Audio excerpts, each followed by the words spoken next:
ಸ್ವಾಗತ. ನಮ್ಮ ಈ ದಿನದ ವಿಶೇಷ ಕಾರ್ಯಕ್ರಮ ಕಥಾಸಂಧಿ ಕಾರ್ಯಕ್ರಮ. ನಮ್ಮೊಟ್ಟಿಗೆ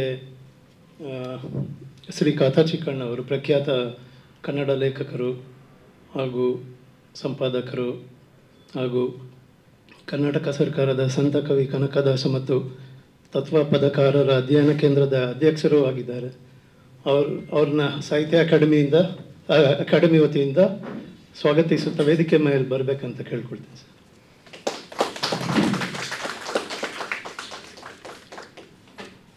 ಸಾಹಿತ್ಯ ಅಕಾಡೆಮಿ ವತಿಯಿಂದ ನಮ್ಮ ಶ್ರೀ ರಾಜಶೇಖರ್ ಅತ್ಗುಂದಿ ಅವರು ಅಕಾಡೆಮಿ ವತಿಯಿಂದ ಕಾಥಾ ಚಿಕ್ಕಣ್ಣ ಸರ್ಗೆ ಒಂದು ಪುಸ್ತಕನ ನೀಡಬೇಕಂತ ಕೇಳ್ಕೊಳ್ತೀನಿ.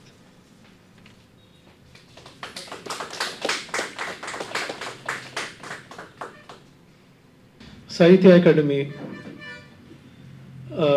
ದೇಶದ ನಾನಾ ಭಾಗಗಳಲ್ಲಿ ಸಾಕಷ್ಟು ಕಾರ್ಯಕ್ರಮ ಪ್ರತಿದಿನ ಮಾಡ್ತಾ ಇರುತ್ತೆ. ಹಾಗೆ ಸಾಹಿತ್ಯ ಅಕಾಡೆಮಿ ಹಲವಾರು ಪ್ರೋಗ್ರಾಮ್ ಸೀರೀಸ್ಗಳು ಇದೆ ಅಕಾಡೆಮಿದು. ಅದರಲ್ಲಿ ಮುಖ್ಯವಾಗಿ ಕಥಾಸಂಧಿ ಅಂತ, ಕಥಾಸಂಧಿ, ಕವಿಸಂಧಿ, people and books, meet the author, ಹೀಗೆ ಹಲವಾರು ಕಾರ್ಯಕ್ರಮಗಳು ಅಕಾಡೆಮಿ ರೂಪಿಸ್ಕೊಂಡು ಬಂದಿದೆ. ಅದನ್ನು ದೇಶದ ವಿವಿಧ ಎಡೆಗಳಲ್ಲಿ ಮಾಡ್ಕೊತ ಬಂದಿದೆ. ಈ ದಿನ ವಿಶೇಷ ಏನಂದರೆ, ಕಥಾಸಂಧಿ ಕಾರ್ಯಕ್ರಮದಲ್ಲಿ ಸುಪ್ರಸಿದ್ಧ ಲೇಖಕರು ತಮ್ಮ ಸೃಜನಶೀಲ ಅನುಭವಗಳನ್ನ ಸಾಹಿತ್ಯ ಪ್ರಿಯರಿಗೆ ಉಣಬಡಿಸಿ ನಂತರ ಅವರ ಕತೆ ಒಂದನ್ನು ಓದಿ ಎಲ್ಲರಿಗೂ ತಿಳಿಸ್ತಾರೆ. ಸೊ ಕಥಾಸಂಧಿ ಕಾರ್ಯಕ್ರಮದಲ್ಲಿ ಸಾಕಷ್ಟು ಕನ್ನಡ ಲೇಖಕರು ಭಾಗವಹಿಸಿದ್ದಾರೆ. ಸೊ ಈ ದಿನ ನಮ್ಮೊಟ್ಟಿಗೆ ಒಪ್ಪಿ ಕಾಥಾ ಚಿಕ್ಕಣ್ಣ ಸರ್ ಬಂದಿದ್ದಾರೆ. ಅವರಿಗೆ ಮತ್ತೊಮ್ಮೆ ಸ್ವಾಗತಿಸುತ್ತಾ ಅವ್ರ ಬಗ್ಗೆ ಒಂದೆರಡು ಮಾತನ್ನ ತಿಳಿಸ್ಬೇಕಂತ ನಾನು ಅವ್ರ ಬಗ್ಗೆ ಬಯೋಡೇಟಾ ಏನಂದರೆ, ಕರ್ನಾಟಕ ಸರ್ಕಾರದ ಸಂತ ಕವಿ ಕನಕದಾಸ ಮತ್ತು ತತ್ವ ಪದಕಾರರ ಅಧ್ಯಯನ ಕೇಂದ್ರದ ಅಧ್ಯಕ್ಷರಾಗಿರುವ ಶ್ರೀಯುತ ಕಾಥಾ ಚಿಕ್ಕಣ್ಣ ಅವರು ಕಥೆ, ಕಾದಂಬರಿ, ಕವಿತೆ, ನಾಟಕ, ಪ್ರಬಂಧ, ಸಂಪಾದನೆ, ಅನುವಾದ ಎಂಬಿತ್ಯಾದಿ ಸಾಹಿತ್ಯ ಪ್ರಕಾರಗಳಲ್ಲಿ ಕೃತಿಗಳನ್ನು ರಚಿಸಿಕೊಂಡು ಬರುತ್ತಿದ್ದಾರೆ. ಇದುವರೆಗೂ 55ಕ್ಕೂ ಹೆಚ್ಚಿನ ಕೃತಿಗಳು ಪ್ರಕಟವಾಗಿವೆ. ಬಿಳಲು ಬಿಟ್ಟ ಬದುಕು, ಮೋಡ ನೇರಳ ನಿರಾಳ, ಮಾಗಿ ಕೋಗಿಲೆಯ ಮೌನ ಮುಂತಾದವು ಇವರ ಕಥಾ ಸಂಕಲನಗಳು. ಮುಂಜಾವು, ದಂಡೆ, ಮಳೆಬಯಲು, ಪುರಾಣ ಕನ್ಯೆ ಇವು ಇವರ ಕಾದಂಬರಿಗಳು. ಗೊಂಚಲು, ಮೆಕ್ಕೆ ಒಕ್ಕಲು ಇವು ಇವರ ಕವನ ಸಂಕಲನಗಳು. ಸಂಗೊಳ್ಳಿ ರಾಯಣ್ಣ, ಕನಕ ಭಾರತಿ, ಕವಿ ಕುಲಗುರು ಕಾಳಿದಾಸ ಮುಂತಾದವು ಇವರ ಸಂಪಾದಿತ ಕೃತಿಗಳು. ಇವರ ಪ್ರಧಾನ ಸಂಪಾದಕತ್ವದಲ್ಲಿ ಸಂತ ಕವಿ ಕನಕದಾಸ, ಕನಕತರಂಗಿಣಿ, ಕನಕದಾಸರ ಕಾವ್ಯ ಮತ್ತು ಸಂಗೀತ, ಕನಕಲೋಕ, ಕಾಳಿದಾಸ ಮುಂತಾದ ಕೃತಿಗಳು ಹೊರಬಂದಿವೆ. ಇವರ ಮುಂಜಾವು ಕಾದಂಬರಿಗೆ ಕರ್ನಾಟಕ ಸಾಹಿತ್ಯ ಅಕಾಡೆಮಿ ಬಹುಮಾನ, ಮಳೆಬಯಲು ಕಾದಂಬರಿಗೆ ಕರ್ನಾಟಕ ಸಾಹಿತ್ಯ ಅಕಾಡೆಮಿ ಬಹುಮಾನ ಮತ್ತು ಭಾರತೀ ಸುತ ದತ್ತಿ ಪ್ರಶಸ್ತಿ ಲಭಿಸಿವೆ. ಮತ್ತು ವರ್ಧಮಾನ ಪುರಸ್ಕಾರ, ಆರ್ಯಭಟ ಪುರಸ್ಕಾರ, ಕನಕಶ್ರೀ ಪ್ರಶಸ್ತಿ, ಆದರ್ಶ ಸಾಹಿತ್ಯ ರತ್ನ ಪ್ರಶಸ್ತಿ, ವಿಶ್ವ ಕನ್ನಡ ಚೇತನ ಪ್ರಶಸ್ತಿ ಒಳಗೊಂಡಂತೆ ಹಲವು ಪ್ರಶಸ್ತಿ ಪುರಸ್ಕಾರಗಳು ಇವರ ಸಾಹಿತ್ಯ ಸೇವೆಗೆ ಲಭಿಸಿದೆ. ಮತ್ತು ಇನ್ನೊಂದು ವಿಶೇಷ ಅಂದರೆ, ಕನ್ನಡ ಬಹುಮುಖ್ಯ ಲೇಖಕರ ಕನ್ನಡ ಕಥನಗಳ ಪುಸ್ತಕದಲ್ಲಿ ಇವ್ರದ್ದು ಕೂಡ ಒಂದು ಮೇಜರ್ ಕಥೆ ಇದೆ. ಸೊ ನಾನು ಅಕಾಡೆಮಿಗೆ ತುಂಬ ಗೌರವ ಏನಂದರೆ, ಈ ದಿನ ಪ್ರಮುಖ ಕನ್ನಡ ಲೇಖಕರಲ್ಲಿ ಒಬ್ಬರಾಗಿರುವಂಥ ಕಾಥಾ ಚಿಕ್ಕಣ್ಣವರು ಒಪ್ಪಿ ಬಂದಿದ್ದಾರೆ. ದಯವಿಟ್ಟು ಸರ್ ನಿಮ್ಮ ಸೃಜನಶೀಲ ಅನುಭವಗಳನ್ನ ತಿಳಿಸಿ, ಕತೆ ನಿಮ್ಮದೊಂದು ಒಂದು ಇಂಪಾರ್ಟೆಂಟ್ ಸೆಮೈನಲ್ ಕತೆ ಓದಿ ನಮ್ಮ ಸಾಹಿತ್ಯ ಪ್ರಿಯರಿಗೆ ಸಂತೋಷಪಡಿಸ್ಬೇಕಂತ ಕೇಳ್ಕೊಳ್ತೀವಿ sir. Thank you very much. ಜೊತೆಗೆ ಬನ್ನಿ, ಒಂಟಿ ಆಗ್ಬಿಡ್ತೀನಿ.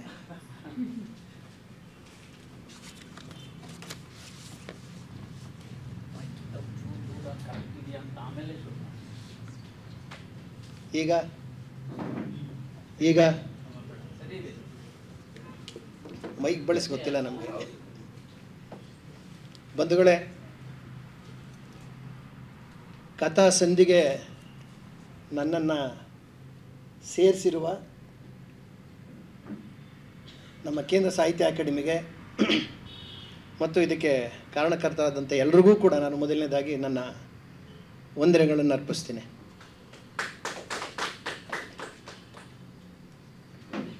ಮೊದಲು ಒಂದು ಕತೆ ಓದ್ಬಿಟ್ಟು ಅನಂತರ ಆ ಕಥೆನೂ ಇಟ್ಕೊಂಡು ಹಾಗೆ ತಾವೇನಾದ್ರು ಕೇಳ್ಬೋದು ಅಂತ ಅಂದ್ಕೊಂಡಿದ್ದೀನಿ. ಹಾಗಾಗಿ ಫಸ್ಟು ನಾನು ಕಥೆನೇ ಓದ್ಬಿಡ್ತೀನಿ. ನಾನು ಅತ್ಯಂತ ಶ್ರೇಷ್ಠವಾದ ಕಥೆಯನ್ನೇನು ಇಲ್ಲಿ ಆಯ್ಕೆ ಮಾಡ್ಕೊಂಡಿಲ್ಲ. ಅದು ಶ್ರೇಷ್ಠನೋ ಅಥವಾ ಅಲ್ವೋ ಅನ್ನುವಂಥದ್ದು ನಿಜವಾಗಿ ಹೇಳಬೇಕಂತಂದರೆ ಅದು ನೀವು ತೀರ್ಮಾನ ಮಾಡೋದು. ಹಾಗಾಗಿ ನನಗೆ ಒಂದು ಸರಳವಾಗಿ ಓದ್ಬೋದು ಅನಿಸಿದ್ದ. ಓದಿದ್ರೆ ನಾನು ಪಾರಿಪೂರಿದ್ದೀನಿ. ಆ ವಿನಯವನ್ನು ಒಪ್ಕೊಂಡೇ ನಾನು ಮಾತು ಮುಂದುವರಿಸ್ತಾ ಇದ್ದೀನಿ. ಸೊ ಸರಳವಾಗಿ ಓದ್ಬೋದಾದಂಥ ಒಂದು ಕತೆ ತೊಗೊಂಡಿದ್ದೀನಿ ಅಷ್ಟೇ. ಇಲ್ಲಿ ಶ್ರೇಷ್ಠತೆಯ ಮಾತು ಬರೋದಿಲ್ಲ. ಶ್ರೇಷ್ಠತೆ ಬಗ್ಗೆ ನನಗೇ ಸಾಕಷ್ಟು ಗೊಂದಲಗಳಿವೆ. ಹಾಗಾಗಿ ಒಂದು ಕಥೆಯನ್ನು, ಸರಳವಾದ ಕಥೆಯನ್ನು ಎತ್ಕೊಂಡಿದ್ದೀನಿ. ಓಡುವ ಗಿಡಮರಗಳೊಂದಿಗೆ ರೈಲು ಒಂದೇ ಸಮನೆ ಓಡುತ್ತಿತ್ತು. ಅದರೊಳಗೆ ಕುಂತಿದ್ದ ಅವಳಿಗೆ ಉಸಿರು ಕಟ್ಟಿದಂತಾಗಿ ತನ್ನ 2 ಮಕ್ಕಳನ್ನು ಆಚೆ ಬದಿಗೆ ಕುಳ್ಳಿರಿಸಿ ತಾನು ಇನ್ನಷ್ಟು ಕಿಟಕಿ ಬಳಿಗೆ ಸರಿದು ಕಿಟಕಿ ಗ್ಲಾಸನ್ನು ಮೇಲೆತ್ತಲು ನೋಡಿದಳು. ಸರಾಗವಾಗಿ ಮೇಲೆದ್ದ ಅದನ್ನು ನಿಲ್ಲಿಸಲು ಆಗಲಿಲ್ಲ. ಗ್ಲಾಸನ್ನು ಹೇಗೆ, ಎಲ್ಲಿ, ಯಾವುದಕ್ಕೆ ಆಸರೆ ಮಾಡಿ ನಿಲ್ಲಿಸಬೇಕೆಂಬುದು ತಿಳಿಯಲಿಲ್ಲ. ಇದನ್ನು ನಿಲ್ಲಿಸಲು ಅಗುಣಿಯಂಥದ್ದು ಏನಾದರೂ ಇದೆಯಾ ಅಂದುಕೊಂಡು ಒಂದು ಕೈಯಿಂದ ಮೇಲೆತ್ತಿ ಹಿಡಿದು ಇನ್ನೊಂದು ಕೈಯಿಂದ ತಡಕಾಡಿದಳು. ಅದರ ಆಚೀಚೆ ಬದಿಗೆ ಕಣ್ಣಾಡಿಸಿದಳು. ಏನೂ ಗೊತ್ತಾಗಲಿಲ್ಲ. ಅಷ್ಟರಲ್ಲಿ ಹೊರಳುತ್ತಿದ್ದ ರೈಲಿನ ಅಲುಗಾಟಕ್ಕೆ ಆಯಾ ತಪ್ಪಿದಂತಾಗಿ ಕೈ ಜಾರಿದ ಗ್ಲಾಸು ಧಡಕ್ಕನ ಕೆಳಸರಿಯಿತು. ದಡ್ಡನೆ ಬಿದ್ದ ಅದರ ಸದ್ದಿಗೆ ಬೆಚ್ಚಿ ಅವಳು ಹಿಂದೆ ಸರಿದಳು. ಇತ್ತ ಸರಿದು ಎಲ್ಲರ ಗಮನವನ್ನು ಹೀರಿಕೊಳ್ಳಲಾಗದೆ ತಲೆ ತಗ್ಗಿಸಿದಳು. ಹೆದರಿಕೆಯಾಯಿತು. ಅಪ್ಪ ಎದುರುಗಡೆಯೇ ಕುಳಿತಿದ್ದ. ಆಚೆ ಬದಿಯಲ್ಲಿ ಒಂದು ಕುಟುಂಬದ ಯಜಮಾನತಿ, ಅವರ ಮಗಳು ಕುಳಿತಿದ್ದರು. ಮಗಳ ಒದ್ದಾಟವನ್ನು ಕಂಡ ಅಪ್ಪ, ಇದ್ಯಾಕೆ ಮಗ ಅಂದ. ಆ ಯಜಮಾನರ ಕುಟುಂಬ ಮಾತ್ರ ಮತ್ತೆ ತಮ್ಮ ಮಗಳನ್ನು ಆಡಿಸುವುದರಲ್ಲಿ ಪೂರ್ಣ ಮಗ್ನವಾಯಿತು. ಅವಳು ಉಸಿರೆಳೆದುಕೊಂಡಳು. ತಲೆಗೆ ಎಣ್ಣೆಯನ್ನು ಹರಿಯುವಂತೆ ಹಾಕಿದ್ದರೂ ಜೊತೆಯಿಂದ ತಪ್ಪಿಸಿಕೊಂಡು ಕೆನ್ನೆ ಮೇಲೆ ನೇತಾಡುತ್ತಿದ್ದ ಮುಂದಲಿಯ ಮೋಟು ಕೂದಲಿನ ಭಾಗವೊಂದನ್ನು ಕಿವಿಯ ಹಿಂದಕ್ಕೆ ತಳ್ಳಿ ಕುತ್ತಿಗೆ ಸಂಧಿಯಲ್ಲೆಲ್ಲ ಜನುಗುತ್ತಿದ್ದ ಬೆವರನ್ನು ಹರಳೆಣ್ಣೆಯ ಸಹಿತ ಬರಿಗೈಯಿಂದ ಒರೆಸಿಕೊಂಡಳು. ಕಿಟಕಿ ಗ್ಲಾಸು ಒಡೆದಂತೇನೂ ಕಾಣಲಿಲ್ಲ. ತನ್ನ ತೊಡೆ ಮೇಲೆ ಮಲಗಿದ್ದ ಕಿರಿಮಗುವಿನ ತಲೆದೆಸೆಗೆ ಕೆಂಪಡೆರಿದ ಜಿಂಕಟವನ್ನು ಜಿಂಕಟ ಅಂದರೆ ಟವಲ್ಲು ಒತ್ತು ಮಾಡಿ ಈಗ ಅಪ್ಪ ತಾನೇ ಮುಂದೆ ಸರಿದು ಕಿಟಕಿಯ ಗ್ಲಾಸ್ ಎತ್ತಿ ಮೇಲ್ಭಾಗದಲ್ಲಿ ಮಡಿಚಿಕೊಂಡಂತಿದ್ದ ಕೊಂಡಿಯೊಂದಕ್ಕೆ ಆಸರೆ ಮಾಡಿ ನಿಲ್ಲಿಸಿದ. ತನಗೆ ಅಸಾಧ್ಯವೇ ಆಗಿದ್ದು ಅಪ್ಪನ ಕೈಯಲ್ಲಿ ಇಷ್ಟು ಸಸಾರವಾಗಿ ಬಗೆಹರಿದಿದ್ದು ಕಂಡ ಅವಳು ಈ ಕಿಟಕಿ ನೋಡುತ್ತಾ ಅದ್ಯಾಕೆ ನನಗದು ಸಿಕ್ಕಲಿಲ್ಲ ಅಂತ ಗೊಣಗಿಕೊಂಡಳು. ಈಗ ತೆರೆದ ಕಿಟಕಿಯಿಂದ ಗಾಳಿ ರಭಸವಾಗಿ ಒಳನುಗ್ಗತೊಡಗಿತು. ತಾತನಿಗೆ ಕತೆ ಹೇಳಲು ಪೇರಿಕೊಂಡಿದ್ದ ಮಕ್ಕಳು ಅಮ್ಯಾಕೆ ಹೇಳುವಂತೆ ತಾಳು ತಾತ ಎಂದುವೇ ಓಡಿ ಬಂದು ಕಿಟಕಿಯ ಕಂಬಿ ಹಿಡಿದುಕೊಂಡು ಮುಖ ಒಡ್ಡಿದವು. ಹೊರಗೆ ತುಂಬಿ ತುಳುಕಾಡುತ್ತಿದ್ದ ಗದ್ದೆಯ ಹಸಿರು, ಹುಲ್ಲು, ಮರ, ಗಿಡ, ಬಂಡೆ, ಹಳ್ಳ ಕೊಳ್ಳಗಳಲ್ಲೆಲ್ಲ ಮೀರಿ ರೈಲು ವೇಗವಾಗಿ ಓಡಿ ಅವು ಎಲ್ಲವೂ ಹಿಂದೆ ಹಿಂದೆ ಸರಿದಂತೆ ಕಾಣುತ್ತಿದ್ದವು. ನಿಂತ ನೀರಿನ, ಬೆಳೆದ ಪೈರಿನ ಬಯಲಿನಿಂದ ಬೀಸಿ ಬರುತ್ತಿದ್ದ ಹಿತವಾದ ಗಾಳಿಯ ಕಮ್ಮನೆ ವಾಸನೆ ಹೀರುತ್ತಾ ಅವಳು ನಿಂತಿದ್ದ ತನ್ನೆರಡು ಮಕ್ಕಳ ಸಂಧಿಯಿಂದ ತಾನೂ ಮುಖ ತೂರಿ ಹೊರ ನೋಡತೊಡಗಿದಳು. ಗ್ಲಾಸ್ ಮುಚ್ಚಮ್ಮ, ಗಾಳಿ ರಭಸ. ಮಗಳನ್ನು ತೊಡೆಯ ಮೇಲೆ ಕೂರಿಸಿಕೊಂಡು ಗಾಳಿಗೆ ಹಾರಾಡುತ್ತಿದ್ದ ಅವಳ ಮುಂಗುರುಳನ್ನು ನೀವುತ್ತಾ ಆಚೆ ಬದಿಯ ಯಜಮಾನ ಗದರಿದರು. ಆ ಗದ್ದಲಕ್ಕೆ ಬೆಚ್ಚಿ ಹಿಮ್ಮಳ್ಳಿದ ಮಕ್ಕಳು ಅವ್ವ ಎಲ್ಲಿ ಮುಚ್ಚಿಬಿಡುತ್ತಾಳೋ ಎಂಬ ಆತಂಕದಿಂದ ಅವ್ವನ ಮುಖ ನೋಡಿದವು. ಅವಳು ಮುಖ ಕೊಂಕಿಸಿ ಯಜಮಾನರತ್ತ ನೋಡಿದಳು. ಅವರು ಮತ್ತೆ ಗುರ್ರುಗುಟ್ಟಿಸಿದ ದೃಷ್ಟಿಯನ್ನು ಎದುರಿಸಲಾಗದೆ ಇತ್ತ ತಿರುಗಿ ತನ್ನ ಮಕ್ಕಳನ್ನು ಅರುಗಾಗಿಸಿ ಕಿಟಕಿ ಮುಚ್ಚಿಬಿಟ್ಟಳು.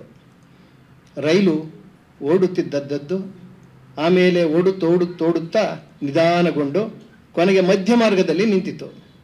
ಯಾರೋ ಸೇತುವೆ ರಿಪೇರಿಯಂತೆ ಅಂದರು. ಒಳಗಡೆ ದಿಟವಾಗಿ ಅಸಹನೆ ಕಟ್ಟುವಾಗತೊಡಗಿತು.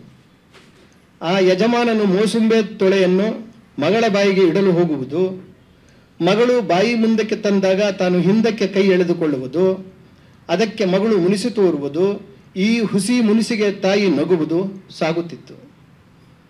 ಈ ತಾತ ಕಿರಿಮಗುವ ತೊಡೆ ಮೇಲೆ ಮಲಗಿಸಿಕೊಂಡು ಮೂಕನಂತೆ ಆಚೆ ನೋಡುತ್ತಾ ಕುಳಿತಿದ್ದ. ಮಕ್ಕಳು ತಮ್ಮೊಳಗೆ ಏನೇನೋ ಆಡಿಕೊಳ್ಳುತ್ತಿದ್ದವು. ಅವಳಿಗೆ ಕಿಟಕಿ ತೆಗೆಯಬೇಕೆಂದೆಂದು ಅನಿಸಿದರೂ ಕೈ ಬರಲಿಲ್ಲ. ಎಷ್ಟು ಹೊತ್ತಾದರೂ ರೈಲು ಮುಂದೋಡುವ ಸೂಚನೆ ಕಾಣಲಿಲ್ಲ. ಆ ಅಪ್ಪ ಮಗಳ ಹಣ್ಣಿನೊಂದಿಗಿನ ಹುಸಿ ಮುನಿಸಿನಾಟ ಈಗ ನಿಂತಿತ್ತು. ಯಜಮಾನತಿ ತಿಂದು ಮುಗಿಸಿದ್ದ ಮೋಸಂಬೆ ಸಿಪ್ಪೆಯನ್ನು ಆಚೆ ಎಸೆಯಲು ಕಿಟಕಿ ಗ್ಲಾಸು ತೆರೆಯುವಂತೆ ಇವಳಿಗೆ ಹೇಳಿದರು. ಅದನ್ನೇ ಕಾಯುತ್ತಿದ್ದವಳಂತೆ ಇವಳು ಗ್ಲಾಸ್ ದಡಕ್ಕನ ಮೇಲೆತ್ತಿ ನಿಲ್ಲಿಸಿದಳು. ಈ ಸಲ ಅವಳಿಗೆ ಕಷ್ಟವಾಗಲಿಲ್ಲ. ಮತ್ತು ಯಜಮಾನತಿಯ ಕೈಲಿದ್ದ ಸಿಪ್ಪೆಯನ್ನು ತಾನೇ ಈಸಿಕೊಂಡು ಆಚೆ ಎಸೆದಳು. ಈಗ ರಭಸವಾಗಿ ಗಾಳಿ ನುಗ್ಗದಿದ್ದರೂ ಉಸಿರನ್ನು ನಿರಾಳವಾಗಿ ಬಿಡುವಂತಾಯಿತು. ಮಕ್ಕಳು ಪುನಃ ನಾ ಮುಂದು ತಾ ಮುಂದು ಅಂತ ಕಿಟಕಿಯ ಕಡೆಗೆ ಮುಗಿಸಿಕೊಂಡವು. ರೈಲು ಹೊರಟಿತು. ಹಸಿರು ಗದ್ದೆಗಳು ಯಥಾ ಪ್ರಕಾರ ಹಿಂದಕ್ಕೆ ಸರಿಯುವುದು, ರೈಲು ಹಾವಿನಂತಕ್ಕೆ ಮುಂದಕ್ಕೆ ಹರಿಯುವುದು ಮೊದಲಾಯಿತು. ಮಕ್ಕಳು ಈ ಕ್ರಿಯೆಯೊಳಗೆ ಒಂದಾಗತೊಡಗಿದವು. ಅವಳು ಹಿಂದಕ್ಕೋಡುವ ಹಸಿರಿನೊಳಗೆ ನಿರಂಬಳವಾಗಿ ತನ್ನ ಮನ ಬಿಚ್ಚಿ ಕೂತಳು. ಗಾಳಿ ರಭಸ ಜಾಸ್ತಿ ಆಯಿತು, ಗ್ಲಾಸ್ ಹಾಕ್ಬಿಡಮ್ಮ, ಈ ಸಲ ಯಜಮಾನತಿ ತಿಳಿಸಿದರು. ಇವಳು ಈ ಹಸಿರಿನಾಚೆಯ ದಿಗಂತ, ಅದರ ಅನಂತತೆಯ ಒಳಗೆ ಹೊಕ್ಕಿದ್ದಳು. ಗಾಡಿ ಓಡುತ್ತಲೇ ಇತ್ತು. ಗಾಳಿ ಒಳ ನುಗ್ಗುತ್ತಿತ್ತು. 1, 2, 3, 4, 5 ನಿಮಿಷವಾಯಿತು. ಪರ್ಲಾಂಗುಗಳ ದೂರ ಕ್ರಮಿಸಿತು. ಆದರೆ ಇವಳ ಗ್ಲಾಸನ್ನು ಇಳಿಸುವ ಯಾವುದೇ ಸೂಚನೆಯನ್ನು ನೀಡಿದರೂ ಕಂಡ ಯಜಮಾನತಿ ಮಗಳ ಮುಖದ ಮೇಲೆ ಹಾರಾಡುತ್ತಿದ್ದ ಮುಂಗುರುಳನ್ನು ಹಿಂದಕ್ಕೆ ಸರಿಸುತ್ತಾ, ಈ ಗಾಳಿ ನೋಡು, ಅದೇನು ಒಂದ್ಸಲ ಹೇಳಿದ್ ಕೇಳಿಸಲ್ವಾ ಏನಮ್ಮ, ಗಟ್ಟಿಯಾಗಿ ಹೇಳಿದರು. ಮಕ್ಕಳು ಆತಂಕದಿಂದ ಅವ್ವನ ಮುಖ ನೋಡಿದವು. ಅವಳು ನಿಧಾನಕ್ಕೆ ತಿರುಗಿದಳು. ಹಾಗೆ ನೋಡಿದರೆ ಗಾಳಿ ಅಷ್ಟೇನು ರಭಸವಾಗಿರಲಿಲ್ಲ. ಏನು ಇವರೆಲ್ಲ ಬಾಳೆಹಣ್ಣಿನ ಗುಡಾಣದಲ್ಲಿ ಬೆಳೆದಾಡಬೇಕು ಅಂತ ಗೊಣಗಿಕೊಂಡಳು. ಹಿರಿಯ ಮಗಳು ಹತ್ತಿರ ಬಂದು, ಹಿಂಗೆ ಇರ್ಲಿ ಕಣವ್ವ, ಕಿಟಕಿ ಹಾಕಬೇಡ ಅಂತ ಅವ್ವನ ಕಿವಿಯಲ್ಲಿ ಪಿಸುಗುಟ್ಟಿದಳು. ಅತ್ತ ತಿರುಗಿದರೆ ಮತ್ತಲ್ಲಿ ಕಣ್ಣಿನಲ್ಲಿ ತಿವಿಯುತ್ತಾರೋ ಅಂತ ಇವಳು ಕೇಳಿಸದಂತೆಯೇ ಕುಳಿತಿದ್ದಳು. ಆದರೆ ಈ ಸಲ ಯಜಮಾನರು, ಈ ಫ್ಯಾನ್ ಗಾಳಿನೇ ಸಾಕು ಕಂತೆ, ಸುಮ್ಮನೆ ಬಾಕ್ಲಾಕಮ್ಮ, ಎಷ್ಟು ಸಲ ಹೇಳೋದು ನಿಮಗೆ ಕಿಟಕಿ ಎತ್ತಕ್ಕೆ, ಕಿಟಕಿ ಮುಚ್ಚು ಅಂತ ರೂಪು ಮಾಡಿದರು. ಆ ಸದ್ದು ಅತ್ತಿಂದ ಬಂದದ್ದೇ ಇವಳ ಕೈ ತಟ್ಟನ ಕಿಟಕಿಯ ಬಳಿಗೆ ಸರಿಯಿತು. ಗ್ಲಾಸು ದಬಕ್ಕನ ಕೆಳಗಿಳಿಯಿತು. ಈ ಮಕ್ಕಳು ಪೆಚ್ಚುಮೂರಿ ಹಾಕಿಕೊಂಡು ತಾತನ ಪಕ್ಕಕ್ಕೆ ಹೋದವು. ಗ್ಲಾಸಿನಾಚೆಯ ಹಸಿರು ಗದ್ದೆಯ ನೋಡುತ್ತಿದ್ದ ತಾತ ಮಕ್ಕಳನ್ನು ಪಕ್ಕಕ್ಕೆ ಕರೆದುಕೊಂಡು ಕೂರಿಸಿಕೊಂಡು ನಗಿಸಲೆಂದು ಗಂಡು ಮಗುವಿಗೆ ಗಿಲಿಗಿಲಿ ಮಾಡತೊಡಗಿದ. ಯಜಮಾನತಿ ಮೋಸಂಬೆ ತೊಳೆಯ ಬೀಜ ಬಿಡಿಸಿ ಮಗಳ ಬಾಯಿಗೆ ಊಡುತ್ತಿದ್ದರು. ಮಗಳು ಉಂಡೆ ಹಣ್ಣನ್ನು ಒಂದು ಕೈಯಿಂದ ಇನ್ನೊಂದು ಕೈಗೆ ಎಸೆದಾಡುವ ಚೆಂಡಿನಾಟ ಆಡುತ್ತಿದ್ದಳು. ರೈಲಿನ ಜರುಕಾಟದ ಮಧ್ಯೆ ಬಾಯಿಗೆ ಊಡುತ್ತಿದ್ದ ತೊಳೆಗಳಲ್ಲಿ ಒಂದೊಂದು ತಪ್ಪಿ ಕೆಳಬೀಳುತ್ತಿತ್ತು. ತಾತ ತನ್ನ ಸುಕ್ಕಿನ ಮಧ್ಯದೊಳಗಿನಿಂದ ಕಣ್ಣುಗಳನ್ನು ಮತ್ತಷ್ಟು ಕಿರಿದುಗೊಳಿಸಿಕೊಂಡು ಗ್ಲಾಸಿನಾಚೆಯ ಬಯಲು ನೋಡುತ್ತಿದ್ದವನು ಗಕ್ಕನೆ ಎದುರಾಗುವ ದಿಬ್ಬ, ದಿಸಕ್ಕನೆ ಇಳಿಯುವ ಹಳ್ಳ, ಸ್ಪರ್ಧೆಗೆ ಇಳಿದಂತೆ ಕಾಣುವ ಮರಗಳನ್ನು ತೋರಿಸಲು ಮಕ್ಕಳನ್ನು ಕರೆಯುತ್ತಿದ್ದ. ಮುಚ್ಚಿದ್ದ ಗ್ಲಾಸಿನ ಹಿಂದಿನಿಂದ ನೋಡುವುದರಲ್ಲಿ ನಿರುತ್ಸಾಹಗೊಂಡು ಅವನ ಪಕ್ಕದಲ್ಲೇ ಇದ್ದ ಈ ಮಕ್ಕಳು ಆ ಹುಡುಗಿಯ ಕೈಯೊಳಗಿನಿಂದ ಉಂಡೆ ಹಣ್ಣಿನ ನೆಗೆದಾಟಕ್ಕೆ ಕಣ್ಣಾಡಿಸುತ್ತಾ ಕೆಳಬೀಳುತ್ತಿದ್ದ ತೊಳೆಗಾಗಿ ಮುಖ ಕುಂಕಿಸುತ್ತಾ ಕುಳಿತಿದ್ದವು. ಮಕ್ಕಳ ಯಾಚಕದ ನೋಟಕ್ಕೆ ಕಿರಿಕಿರಿಪಟ್ಟ ಇವಳು ಗದರಿಸಿ ತೀರಿಸಿಕೊಳ್ಳಲಾಗದೆ ಇನ್ನಷ್ಟು ಬೆನ್ನು ಮಾಡಿ ಕಿಟಕಿಯತ್ತ ತಿರುಗಿದಳು. ಮಕ್ಕಳು ಗಿಲಿಗಿಲಿಗೂ ನಗದೆ ಓಡುವ ಗಿಡಮರಗಳ ಸೋಜಿಗಕ್ಕೂ ಪಕ್ಕಾಗದೆ ಮುರುಟಿ ಕುಳಿತಿದ್ದವನನ್ನು ತಾತ ಇನ್ನಷ್ಟು ಹತ್ತಿರ ಕರೆದುಕೊಂಡು 7 ಸಮುದ್ರದಾಚೆಯ ಮೀನುರಾಜನ ಕಥೆ ಹೇಳಲು ಆರಂಭಿಸಿದ. ಮೇಸ್ಟ್ರುಗಳಿಗೆ ಈಸಿ ಸರ್, ಸಿಕ್ಕಾಬಟ್ಟೆ ನಿರರ್ಗಳವೇ ಮಾತಾಡ್ತಾರೆ, ನಮ್ಮಂಥ ಕ್ಲರ್ಕಿಗಲ್ಲ ಇದು. ಸರ್ ಮುಂದುವರಿಸ್ತೇನೆ. ಮುಂದೆ ಸ್ಟೇಷನ್ನು ಒಂದು ಸಿಕ್ಕಿತ್ತು. ರೈಲು ನಿಂತಿದ್ದೇ ತಡ. ವಡೆ, ಇಡ್ಲಿ, ಬಿಸ್ಕತ್ತು, ಕಾಫಿ, ಹುರಿಗಾಳು ಮಾರುವ ಹುಡುಗರು ಕಿಟಕಿ ಕಂಡಿಗಳಿಂದ ಮುಗಿಬಿದ್ದರು. ಆ ಯಜಮಾನರ ಮಗಳು ತನ್ನ ತಾಯಿಗೆ ಏನೋ ಕೇಳಿದಳು. ಯಜಮಾನ ಇತ್ತ ತಿರುಗಿ ಗ್ಲಾಸ್ ಎತ್ತಮ್ಮ ಅಂದರು. ಇವಳು ಯಾಂತ್ರಿಕವಾಗಿ ಕಿಟಕಿಯ ಗ್ಲಾಸ್ ಎತ್ತಿ ನಿಲ್ಲಿಸಿದಳು. ಯಜಮಾನರು ಯಜಮಾನರು ಕಿಟಕಿ ಬಳಿ ಬಂದು ಒಂದು ಬಿಸ್ಕತ್ ಪ್ಯಾಕೆಟ್ ಕೊಂಡುಕೊಂಡರು. ಆಮೇಲೆ ಕೆಳಗಿಳಿದು ಹೋಗಿ ಬಾಟಲಿನಿಂದ ಕುಡಿಯಲು ನೀರು ತಂದು ಕೊಟ್ಟರು. ಅವರೇ ತಂದು ಕೊಟ್ಟರು.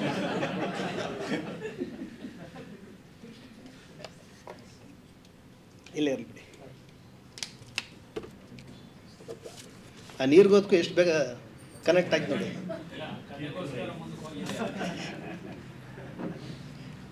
ಹೆಜ್ಜೆ ಹೆಜ್ಜೆಗೂ ಎದುರಾಗುವ ಕಾವಲಿನ ರಾಕ್ಷಸರನ್ನು ಕೊಂದು 7 ಸುತ್ತಿನ ಕೋಟೆಯ ಅರಮನೆಯೊಳಗೆ ಬಂದು 7 ಸರ್ಪದ ಬೆಂಗಾವಲಿನಲ್ಲಿದ್ದ ಮಣಿಯನ್ನು ಪಡೆಯಬೇಕೆಂಬಲ್ಲಿನ ಸಾಹಸದ ವರ್ಣನೆಯನ್ನು ಅರ್ಧಕ್ಕೆ ಮೊಟಕುಗೊಳಿಸಿ ಎದ್ದು ಬಂದು ಆ ಮಕ್ಕಳು ನಮ್ಮವ್ವ ಏನಾರು ಕೊಡಿಸ್ತಾಳೆ ಅಂತ ಹೊಂಚು ಹಾಕಿದವು. ಕಿಟಕಿಯ ಆಚೆ ಬದಿ ವ್ಯಾಪಾರದ ಹುಡುಗರು ಅವ್ವನ ಮುಖದ ಹತ್ತಿರ ಹಿಡಿದು ಒಡೆ ಒಡೆ ಅಂದರು. ಇವಳು ಹುರಿಗಾಳು ಹುರಿಗಾಳು ಅಂದರು. ಕಡಲೆಕಾಯಿ ಅಂದರು. ಇವಳ ಮುಖ ಅರಳಲೇ ಇಲ್ಲ. ಈಗ ಮನಸ್ಸು ಮಾಡಬಹುದು, ಇನ್ನೇನು ಮನಸ್ಸು ಮಾಡಬಹುದು ಅಂತ ಎವೆಕ್ಕದೆ ನೋಡಿದ ಅವುಗಳಿಗೆ ರೈಲು ಶೆಳ್ಳಿ ಹಾಕಿ ಚುಕುಬುಕನೆ ಚಲಿಸತೊಡಗಿದಾಗ ಸರ್ಪದ ಹೆಡೆಯೊಳಗಿನ ಮಣಿಯು ಘಕ್ಕನೆ ಬೆಳಕಾಗುವ ನೆನಪಾಗಿ ಇತ್ತ ತಿರುಗಿದವು. ಕಿಟಕಿ ಕೆಳಗಿಳಿಯಿತು. ನೊರನೊರನೆ ಮುರಿಯುವ ಬಿಸ್ಕತ್ತಿನ ವಾಸನೆ ಆವರಣವನ್ನು ತುಂಬಿತು. ಇವಳು ಕತ್ತಿನ ಸಂಧಿಯಿಂದ ಜಿನುಗಾಡುತ್ತಿದ್ದ ಬೆವರನ್ನ ಸೆರಗಿನಿಂದ ಸರಸರನೆ ಒರೆಸಿಕೊಂಡಳು. 20ರ ಗಡಿ ದಾಟಿದ್ದರೂ ಆಗಲೇ 3 ಮಕ್ಕಳ ತಾಯಿ. 80ರಲ್ಲಿ ಎದ್ದು ಕಾಣುವ ಮೂಳೆ ಚಕ್ಕಳ ಈಗಲೇ ಸೆಡ್ಡು ಹೊಡೆದಿವೆ. ಕುಣಿದು ಕುಪ್ಪಳಿಸಬೇಕಿದ್ದ ಕನಸು ಕನವರಿಕೆಗಳೆಲ್ಲ ಪೊಟರೆ ಬಿದ್ದಿರುವ ಕಣ್ಣುಗೂಡೊಳಗೆ ಕತ್ತು ಮುರಿದುಕೊಂಡು ಕುಂತು ಬಿಟ್ಟಿವೆ. ಆ ಸರಿಯಾಗಿ ಇವುಗಳನ್ನೆಲ್ಲ ತುಳುಕಿಸಬೇಕಿದ್ದವನೇ ಇಂಗಿ ಹೋಗಿ ಬಿಟ್ಟನಲ್ಲ. ನಿಟ್ಟುಸಿರು ಬಿಟ್ಟಳು. ನರನಾಕು ಮೂಲೆಯಿಂದಲೂ ಜುನುಗಿದ ಬೆವರನ್ನು ಉಜ್ಜಿ ಒರೆಸಿಕೊಂಡಳು. ಕೊರಳಿನ ಹಸಿನೂಲಿನ ದಾರ ಸೀರೆಯ ತೂತಿಗೆ ಸಿಕ್ಕಿ ಹಾಕಿಕೊಂಡು ಬಿಟ್ಟಿತು. ಕೊಳೆ ಬೆವರಿನಿಂದ ಕಪ್ಪಾಗಿ ನವೆದಿದ್ದ ಅದು ಎಲ್ಲಿ ಕಿತ್ತು ಹೋಗಿ ಬಿಡುವುದೋ ಅಂತ ನಿಧಾನಕ್ಕೆ ಬಿಡಿಸಿ ಸೆರಗ ಸರಿಸಿ ಮುಚ್ಚಿದ್ದ ಕಿಟಕಿಯತ್ತ ಮುಖ ಮಾಡಿದಳು. ಮಕ್ಕಳು ಹೆಜ್ಜೆ ಮೇಲೆ ಹೆಜ್ಜೆ ಹಾಕುತ್ತಾ ಬಂದು ತಾತನ ಮಗ್ಗುಲಲ್ಲಿ ಕುಳಿತವು. ಬುಸ್ಸನೆ ಉಸಿರು ಬಿಡುವ 7 ಸರ್ಪದ ಹೆಡೆಯೊಳಗೆ ಪಳಪಳ ಹೊಳೆಯುತ್ತಿದ್ದ ಮಣಿಯನ್ನು ಕಂಡ ರಾಜಕುಮಾರನ ಕಣ್ಣಿಗೆ ಕತ್ತಲೆ ಕವಿದಂತಾಯಿತು. ಆಮೇಲೆ ಏನಾಯ್ತಪ್ಪ ಅಂತಂದ್ರೆ ಎಂದು ತಾತ ದನಿಯೇರಿಸಿ ಕಥೆಯ ಸನ್ನಿವೇಶವನ್ನು ಮುಂದುವರಿಸಿದ. ಮಕ್ಕಳು ತಾತನ ಎಡಬಲಕ್ಕೆ ಬಂದು ಸೇರಿಕೊಂಡವು. ರೈಲು ಓಡುತ್ತಲೇ ಇದ್ದದ್ದು ಮುಂದೊಂದು ನಿಲ್ದಾಣದಲ್ಲಿ ನಿಂತಿತು. ಹುಳಕ್ಕೆ ಮುತ್ತುವ ಇರುವೆಗಳಂತೆ ಜನ ಕಂಬಗಳಾಚೆಯಿಂದ ವಡೆ ವಡೆ, ಕಾಫಿ ಕಾಫಿ, ಕಡಲೆಕಾಯಿ, ಯಾದ್ರಿ ಪೆಪ್ಪರ್ಮೆಂಟು, ಬಿಸ್ಕತ್ತು ನಿಲ್ಲದೆ ಕರ್ಕಶವಾಗಿ ವಿಕಾರವಾಗಿ ಎದೆಗಪ್ಪಳಿಸುವ ದನಿಗಳು. ಇವಳು ಸುಮ್ಮನೆ ಕುಳಿತಿದ್ದಳು. ಯಜಮಾನನ ಮಗಳು ಮತ್ತೊಂದಕ್ಕೆ ಬೇಡಿಕೆ ಇಟ್ಟಳು. ಈಗ ಯಜಮಾನ ಅವಸರದಿಂದ ಮುಂದೆ ಬಂದು ತಾನೇ ಗ್ಲಾಸ್ ಎತ್ತಿ ಹುಡುಗನ ಕೂಗಿದರು. ಆ ರಭಸಕ್ಕೆ ತಾತನ ತೊಡೆ ಮೇಲೆ ಮಲಗಿದ್ದ ಕಿರಿ ಹುಡುಗ ಎಚ್ಚರಗೊಂಡಿತು. ಆ ಮಗು ಯಜಮಾನ ಕೊಳ್ಳುತ್ತಿದ್ದ ಮದ್ದೂರು ಒಡೆಯನ್ನು ನೋಡಿಬಿಟ್ಟಿತು. ಅವರು ಕಿಟಕಿ ಬಿಟ್ಟು ಇತ್ತ ಬಂದ ಮೇಲೆ ಆ ಮಗು ನಂಗೂ ಒಡೆ ಅಂತ ಕೇಳಿತು. ಅದರ ನೆಪದಿಂದ ತಮಗೂ ಸಿಗಬಹುದೆಂದು ಆಸೆ ಅದುಮಿಟ್ಟು ಕಾದು ಕುಳಿತಿದ್ದ ಅಣ್ಣ, ಅದರ ಅಕ್ಕ ಅಣ್ಣರು ಎದ್ದು ಕಿಟಕಿಯ ಬಳಿಗೆ ಸೇರಿದರು. ತಾತ ಕತೆ ಹೇಳುವುದನ್ನು ನಿಲ್ಲಿಸಿ ಕುಸುಗುತ್ತಿದ್ದ ಮಗಳ ಕೈಗೆ ಕೊಟ್ಟು ತಾನು ಅಂಗಿ ಜೇಬಿಗೆ ಕೈ ಹಾಕಿ ತಡಕಿದ. ಕೈ ಬೆರಳು ಜೇಬಿನ ತೂತಿನಿಂದ ಈಚೆ ಕಡೆಯಿತೆ ಹೊರತು ಅಲ್ಲೇನು ಸಿಕ್ಕಲಿಲ್ಲ. ಆಮೇಲೆ ಒಚ್ಚಮಗ್ಗಲಿನ ಜೇಬಿಗೆ ಕೈ ಹಾಕಿದ. ಬೀಡಿ ತುಂಡಿನ ಜೊತೆಯಲ್ಲೊಂದು ಪಾವಲಿ ಕೈಗಂಟಿ ಈಚೆ ಬಂತು. ಪಾವಲಿ ತೆಗೆದು ಮಗಳಿಗೆ ಕೊಟ್ಟ.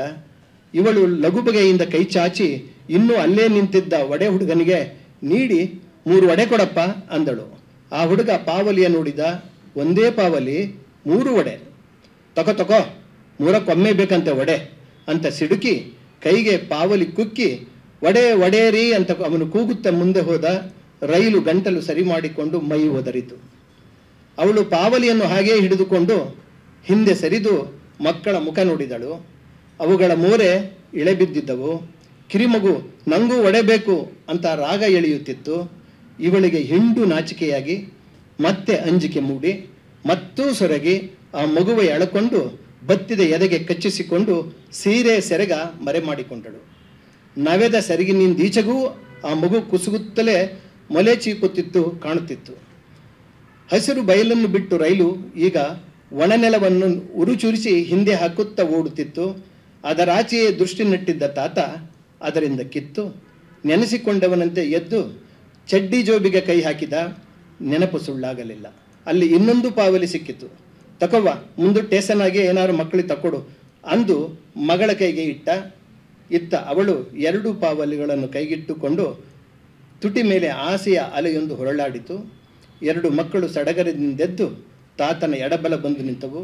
ತಾತ ಹೆಮ್ಮೆಯಿಂದ ಬೆನ್ನ ಮೇಲೆ ಕೈ ಆಡಿಸುತ್ತಾ, ಅಮ್ಯಾಕೆ ಏನಾಯ್ತಪ್ಪ ಅಂತಂದರೆ, ಕಣ್ಗತ್ಲೆ ಬಂದ ರಾಜ್ಕುಮಾರ ನಿಧಾನಕ್ಕೆ ಕಣ್ಣುಚ್ಕೊಂಡು ನೋಡಿ 7 ಸರ್ಪದ ಜೀವ ಎಲ್ಲದೆ ಅಂತ ನೆನೆಸ್ಕೊಂಡು ಅದು ಹೆಡೆಯೊಳಗಿದೆ ಅಂತ ಗೊತ್ತಾಗಿ ಅಲ್ಲಿಗೇ ಗುರಿ ಹಿಡಿತಾನೆ ಎಂದು ಕಥೆಯನ್ನು ಮುಂದುವರಿಸಿದ. ಆದರೆ ಮಕ್ಕಳಿಗೆಲ್ಲ ಈ ಕತೆ ಬೇಕಾಗಲಿಲ್ಲ. ರೈಲು ಓಡುತ್ತಲೇ ಇರುವಂತೆ ಭಾಸವಾಗುತ್ತಿತ್ತು. ದಿಟವಾಗಿ ಹಿಂದಿನ ಸರಕ್ಕಿಂತ ಈ ನಿಲ್ದಾಣ ಕಡಿಮೆ ಅಂತರದಲ್ಲೇ ಇತ್ತು. ಅದನ್ನೇ ಕಾಯುತ್ತಿದ್ದ ಮಗ ಅವ್ವನತ್ತ ತಿರುಗಿ, ಅವ್ವ ಬಂದ್ಬಿಡ್ತು ಅಂತ ಕಿರಿಚಿಕೊಂಡ. ಮಗಳು ಹೂಕನವ್ವ ಅಂತ ಬೊಬ್ಬೆ ಹಾಕಿದಳು. ಎದೆ ಕಚ್ಚಿಕೊಂಡಿದ್ದ ಮಗು ಇವರ ಅಬ್ಬರಕ್ಕೆ ಎದ್ದಿತು. ಅದನ್ನು ತೊಡೆ ಮೇಲೆ ಕೂರಿಸಿಕೊಂಡು ಕಿಟಿಗೆಯ ಗ್ಲಾಸ್ ಮೇಲೆತ್ತಿ ನಿಲ್ಲಿಸಿದಳು. ಮಗಳು ತಲೆ ಚಾಚಿ ದೂರದಲ್ಲಿ ಕಂಡ ಒಡೆಯವನ ಒಡೆ ಬಾ ಅಂತ ಕೈ ಬೀಸಿ ಕೂಗಿದಳು. ಆ ಒಡೆಯವನು ಕೂಗಿದ್ದೂ ಕೇಳಿಸಿದರೂ ಒಡೆ ಅಂತ ಉದ್ದಕ್ಕೂ ನಿಂತು ಉಳಿದ ಗಿರಾಕಿಗಳ ಗಮನವನ್ನು ಸೆಳೆಯುತ್ತಾ ಬರುವುದನ್ನೇ ಯುಗ ಮಾಡಿಬಿಟ್ಟ. ಮಕ್ಕಳಿಬ್ಬರು ಕಿಟಿಗೆ ಆಚೆಗೆ ತಲೆ ತೂರಿಸಲಾಗದೆ ಸಾಧ್ಯವಾದಷ್ಟು ಕೈ ತೂರಿ ಅವನತ್ತ ಬೀಸುತ್ತಾ ಕಿರಿಚತೊಡಗಿದವು. ಕೊನೆಗೂ ಆತ ಬಂದ. ಅವಳು 2 ಪಾವಲಿಗಳನ್ನು ಕೈಗಿಟ್ಟು 3 ಒಡೆ ಕೊಡಪ್ಪ ಅಂದಳು. ಒಡೆಯವನು ಪಾವಲಿಗಳ ಕೈಗೀಸಿಕೊಂಡು ನೋಡಿದ. ಆಮೇಲೆ ಇಷ್ಟಕ್ಕೆ ಬರಾಕಿಲ್ಲ ಕಣಮ್ಮ ಅಂದ. ಅವಳು ಆತಂಕದಿಂದ 2 ಪಾವಲಿ ಕೊಟ್ಟಿವ್ನಿ, ಹಂಗಿದ್ರೂ ಬರಾಕಿಲ್ಲ ಅಂತೀಯಲ್ಲಪ್ಪ, ಕೊಡಪ್ಪ ಅಂದಳು. ಅವನು 2 ಅಲ್ಲ, ಇನ್ನೂ 1 ಬೇಕು ಗೊತ್ತಾ ಅಂತ ತಲೆ ಕುಣಿಸಿದ. ರೈಲು ಸಿಳ್ಳು ಹಾಕಿತ್ತು. ಅವಳು ಅವಸರದಿಂದ ಈಟಕ್ಕಿನ್ನೇನು ಬರ್ತದೆ ಅದನ್ನೇ ಕೊಡಪ್ಪ ಅಂದಳು. ಅವನು ಮುಂದಿನ ಯಾವ ಮಾತಿಗೂ ತಾನು ವಾರಸುದಾರ ಅಲ್ಲ ಎಂಬಂತೆ, ಬರೋ ಅಂಥದ್ದು ನನ್ನ ಹತ್ರ ಏನೂ ಇಲ್ಲಕ್ಕಂತ ಹೋಗಮ್ಮ, ನಿನ್ನಂತರೇ ಗಿರಾಕಿಗಳು ಸಿಕ್ಕರೆ ಆಯಿತು ವ್ಯಾಪಾರ ಅಂದು ಪಾವಲಿಗಳ ಅವಳ ಕೈಗೆ ತುರುಕಿ ಮುಂದೆ ನಡೆದ. ರೈಲು ರಭಸ ಹೆಚ್ಚಿಸಿಕೊಂಡಿತ್ತು. ನಾನು ಚೂರು ನೀರು ಕುಡಿತೀನಿ.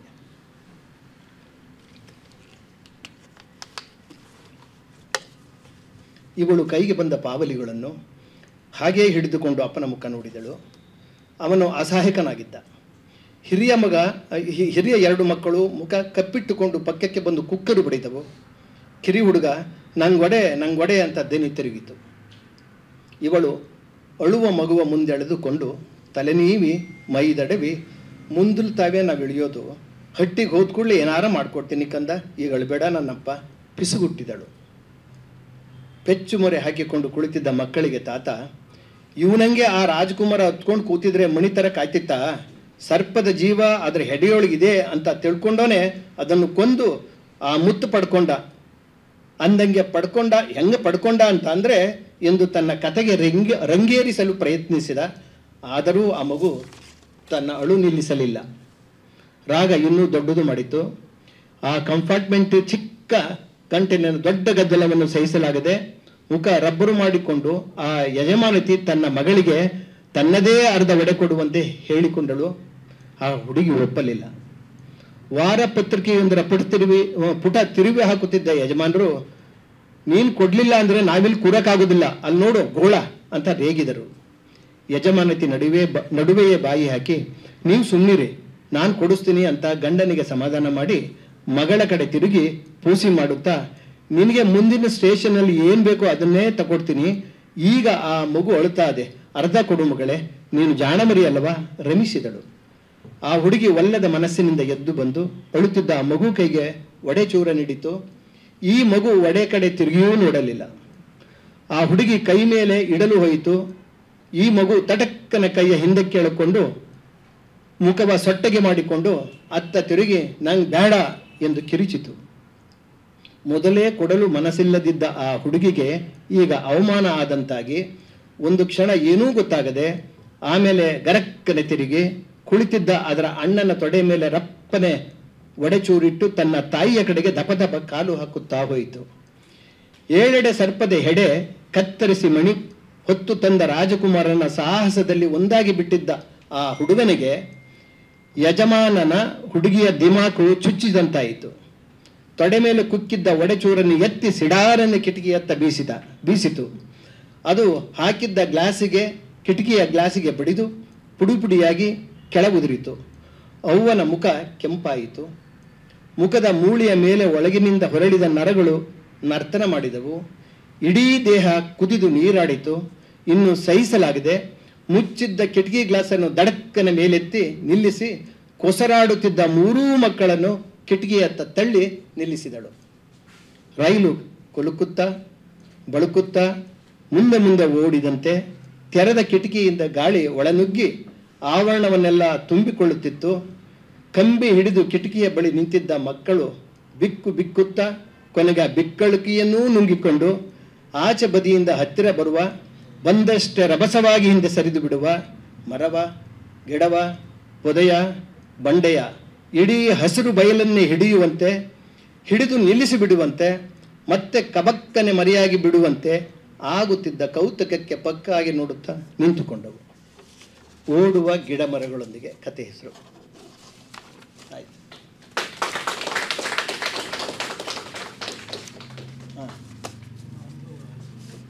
ಯಾರು ಏನಾರು ಕೇಳಿದ್ರೆ ಹೇಳ್ಬೋದು. ನಾಕಾಣಿ ಆ ಕಾಲದ್ದು 25 ಪೈಸೆ ಕರೆಕ್ಟ್. ಈಗ ಪಾವ್ಲೇನೂ ಇಲ್ಲ, ಆಣೆನೂ ಇಲ್ಲ. ಅದೇ ಎಲ್ಲಿ ಸರ್ ಸಾವಿರನೇ ಗೊತ್ತಾಗ್ತಾ ಇಲ್ಲ. ನೆನ್ನೆ ತರಕಾರಿ ತರಕ್ಕೆ ಹೋಗಿದ್ದೆ. ಇವೆಲ್ಲ ಕಥೆಯ ಮೆಟೀರಿಯಲ್ ಆಗ್ತವೆ. ತರಕಾರಿ ತಗೊಂಡೋಗಿ ಹೋಗಿದ್ದೆ. ಒಂದು 2-3 ತರಕಾರಿ, 2-3 ಥರದ ಹಣ್ಣುಗಳು. ಸರ್ ಹೊಟ್ಟೋರ್ದಾಯ್ತು. 995 ರೂಪಾಯಿ. ಇದು ನಮ್ಮ ಸಮಾಜ, ನಾವು ಬದುಕ್ತಾ ಇರೋ ರೀತಿ. ಸೊ ಇದು ಕತೆಗೆ ಮೆಟೀರಿಯಲ್ ಆದರೂ ಆಗ್ಬೋದು. ಇಲ್ಲದೆ ಇದ್ರೆ ನಾವು ಹೆಂಗೆ ಬದುಕ್ತೀವಿ ಸರ್? ಸೊ ಇದು ನಾನು ಮೈಸೂರಿಂದ ಬೆಂಗಳೂರಿಗೆ ಬರ್ತಾ ಇದ್ದೆ ಟ್ರೈನಲ್ಲಿ. ಅಲ್ಲಿ ಒಂದು ಬೋಗಿಯಲ್ಲಿ ನಡೆದ ಘಟನೆ. ಅದಕ್ಕೆ ಸ್ವಲ್ಪ ನಾನು ಉಪ್ಪು ಖಾರ ಹುಳಿ ಎಲ್ಲ ಸೇರಿಸ್ಕೊಂಡಿದ್ದೇನೆ, ಅದು ಬೇರೆ ವಿಷಯ. ಬಟ್ ವಾಸ್ತವ ಆ ಇನ್ಸಿಡೆಂಟ್ ಏನಿದೆಯಲ್ಲ, ಕೇಂದ್ರ ಇದೆಯಲ್ಲ, ಅದಷ್ಟೇ. ಅದು ಒಂದು ಮಧ್ಯಮ ವರ್ಗದ ಕುಟುಂಬ, ಇದು ಬಡತನದ್ದು. ಬಹುಶಃ ಗಂಡ ತಾನೇ ಆಗ್ತಾನೆ ಸತ್ತಿದ್ದಿರಬೇಕು. ಅವಳು ಅಂಥ ಏನು ಸುಮಾರು ಒಂದು 25-26 ವರ್ಷದ ಹೆಣ್ಮಗು ಅವಳು. ಆಗಲೇ ಅವಳು 90 ವರ್ಷದಂಗೆ 80 ವರ್ಷದಂಗೆ ಕಾಣ್ತಾ ಇದ್ದಾಳೆ. ಅಂದರೆ ಒಂದೇನಪ್ಪ ಅಂತಂದರೆ, ಈ ಬಡತನ ಅನ್ನುವಂಥದ್ದು ಇದೆಯಲ್ಲ, ಅದು ನಮಗೆ ಒಂದು ರೀತಿಯ ವರ್ಣನೆಗೆ ವೈಭವದ ವಸ್ತು ಆಗೋ ಅಗತ್ಯ ಇಲ್ಲ. ಆ ಕ್ರಿಯೇಟಿವಿಟಿ ಇದೆಯಲ್ಲ, ಅದು ನೋಡಿ. ಆ ಗಾಳಿ, ಆ ಹಸಿರು, ಆ ಮರ, ಗಿಡ, ಅವೆಲ್ಲ ಒಡೆಯ ಆಸೆಯ ಹಸಿವಿನ ಎಲ್ಲವ ಒತ್ತಡಗಳನ್ನು, ಸಂಕಟಗಳನ್ನು ಒಂದು ಕ್ಷಣ. ಅದರ ಅರ್ಥ ನಾನು ಹಸಿವು ಮುಖ್ಯ ಇಲ್ಲ ಅಂತ ನಾನು ಹೇಳ್ತಾ ಇಲ್ಲ. ಬಡತನನೂ ನಾನು ಅಲ್ಗಳಿತಾ ಇಲ್ಲ. ಅದರ ಆಚೆ ಪ್ರತಿಯೊಂದು ಮನಸ್ಸಿನಿಗೆ, ಒಂದು ಮನಸ್ಸಿನ ಒಳಗೆ ಒಂದು ಮಗು ಇರುತ್ತೆ. ಆ ಮಗು ಒಳಗೆ ಒಂದು ಮುಗ್ಧತನ ಇರ್ತದೆ. ಆ ಮುಗ್ಧತನ ಸರಿಯಾಗಿ ನಾವು ಇಟ್ಕೊತ್ತು ಅಂದರೆ, ಆ ಮುಗ್ಧತನದಲ್ಲಿರುವ ವಿಸ್ಮಯ, ಕುತೂಹಲಗಳು ಏನನ್ನಾರು ನಮಗೆ ಈ ಬರೀಲಿಕ್ಕೆ ಪ್ರಚೋದನೆ ನೀಡ್ತೇವೆ ಅನ್ನೋದಕ್ಕೆ ಇದೊಂದು ಎಕ್ಸಾಂಪಲ್ ಅಷ್ಟೇ ಇದು. ಸೊ ಹಾಗೆ ಹುಟ್ಕೊಂಡಿದ್ದು. ಒಂದೇನಪ್ಪ ಅಂತಂದರೆ, ನನ್ನ ಸ್ನೇಹಿತರು ಒಂದಷ್ಟು ಜನ ಕೇಳ್ತಾರೆ, ನೀವು ಬೆಂಗಳೂರಿಗೆ ಬಂದು 40-45 ವರ್ಷ ಆಯಿತು, ಈ ಬೆಂಗಳೂರಿನ ಕತೆ ಯಾಕೆ ಬರದೇ ಇಲ್ಲ ಹಾಗೆ ಅಂಥೇಳಿ. ಅದಕ್ಕೆ ನನ್ನ ಉತ್ತರ ಏನಪ್ಪ ಅಂತಂದರೆ, ಬೆಂಗಳೂರಿನಲ್ಲಿ ನಾನು ಹೊಟ್ಟೆಪಾಡಿಗೋಸ್ಕರ ಬದುಕ್ತಾ ಇದ್ದೀನಿ. ಅದರ ಆಚೆ ನನ್ನ ಬಾಲ್ಯವನ್ನು ಮತ್ತು ಬಾಲ್ಯದಲ್ಲಿ ತುಂಬಿದ ಏನು ಸರಕಿದೆಯಲ್ಲ, ಆ ಸರಕಿಗೆ ಇನ್ನೂ ಕೂಡ ಅದೆಲ್ಲ ಖಾಲಿ ಆಗೇ ಇಲ್ಲ. ಅಂದರೆ ಒಂದು ನಮ್ಮ ಬಾಲ್ಯದ ಮನಸ್ಸಿದೆಯಲ್ಲ, ಅದು ನಮ್ಮ ಗ್ರಾಮೀಣ ಪರಿಸರದಲ್ಲಿ ಇರ್ತದೆ ಅನ್ನುವಂಥದ್ದು. ಎರಡನೇದು, ನಮ್ಮ ಆ ಗ್ರಾಮೀಣ ಪರಿಸರವನ್ನು ನಾವು ವೈಭವೀಕರಿಸುವ ಅಗತ್ಯ ಇಲ್ಲ. ಕೆಲವು ಸಲ ಅದು ಆಗ್ತಾ ಇದೆ, ನಾನು ಗಮನಿಸ್ತಾ ಇದ್ದೀನಿ. ಆದರೆ ಅವು ಎಷ್ಟರ ಮಟ್ಟಿಗೆ ನಮ್ಮ ಬದುಕಿಗೆ ಮುಖಾಮುಖಿ ಆಗ್ತವೆ ಅಂಥೇಳಿ. ಯಾಕೆಂದರೆ ಈ ಸಂವೇದನೆ ಅನ್ನೋದಿದೆಯಲ್ಲ, ಈ ಸಂವೇದನೆ ಒಂದು ಪರಿಮಿತಿಯಲ್ಲಿ ಹುಟ್ಟುತ್ತೆ. ಸಂವೇದನೆ ಅನ್ನುವಂಥದ್ದು ಒಂದು ಪರಿಮಿತಿಯಲ್ಲಿ. ಅದೇ ಈಗ ನಾನು ಹೇಳಿದ್ನಲ್ಲ, ಆ ಘಟನೆ ನೋಡಿದ್ದು ಒಂದು ಸಂವೇದನೆ, ನನಗೆ ನನ್ನೊಳಗೆ ಹುಟ್ಟಿದಂಥ ಒಂದು ಸಂವೇದನೆ. ಅದಕ್ಕೊಂದು ಕಥೆಯ ರೂಪ ಕೊಟ್ಟೆ. ಆದರೆ ಸಮಾಜದಲ್ಲಿರ್ತಕ್ಕಂಥ ಈ ಒತ್ತಡಗಳಿಗೆ, ಸಂಕಟಗಳಿಗೆ ಮುಖಾಮುಖಿ ಆಗೋ ಸಾಹಿತ್ಯ ಇದೆಯಲ್ಲ, ಅದು ಹೆಚ್ಚು ಉಳಿಯುತ್ತೆ. ಅಂದರೆ ಇದು ನಾನು ಅದಕ್ಕೆ ಎಕ್ಸಾಂಪಲ್ ಕೊಟ್ಕೊಂಡು ಇದನ್ನು ಮಾತಾಡ್ತಾ ಇಲ್ಲ. ಒಟ್ಟು ಒಬ್ಬ ಕ್ರಿಯೇಟಿವ್ ಮನಸ್ಸಿಗೆ ಬೇಕಾಗೋ ಸರ್ಕ್ ಯಾವುದು ಅನ್ನೋ ಹಿನ್ನೆಲೆಯಲ್ಲಿ ಈ ಮಾತು ಹೇಳ್ತಾ ಇದ್ದೀನಿ.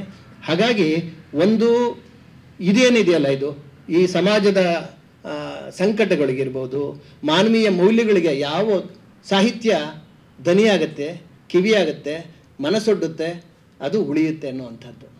ಹಾಗಾಗಿ ಅಲ್ಲಿ ಬಡತನನೂ ಬರ್ಬೋದು, ಮತ್ತೊಂದು ಬರ್ಬೋದು, ಮುಖ್ಯ ಅಲ್ಲ ಅದು. ಬಟ್ ಆ ಬಂದ ವಿಷಯವನ್ನು ಆ ಕ್ರಿಯಾಶೀಲ ಮನಸ್ಸು ಹೇಗೆ ದುಡಿಸ್ಕೊಳುತ್ತೆ ಅನ್ನೋದ್ರ ಮೇಲೆ ಆ ಕಥೆಯ ಅಥವಾ ಆ ರಚನೆಯ ಸ್ಟ್ಯಾಂಡರ್ಡ್ ನಿಲ್ಲುತ್ತೆ ಅಂಥೇಳಿ ನನ್ನ ಗ್ರಹಿಕೆ. ನಾನು ಮೈಸೂರು ಜಿಲ್ಲೆ KR ನಗರ ತಾಲೂಕು, ಒಂದು ಕಾಳಮ್ಮನಕೊಪ್ಪಲು ಅಂತೇಳಿ ಒಂದು ಕುಗ್ರಾಮ.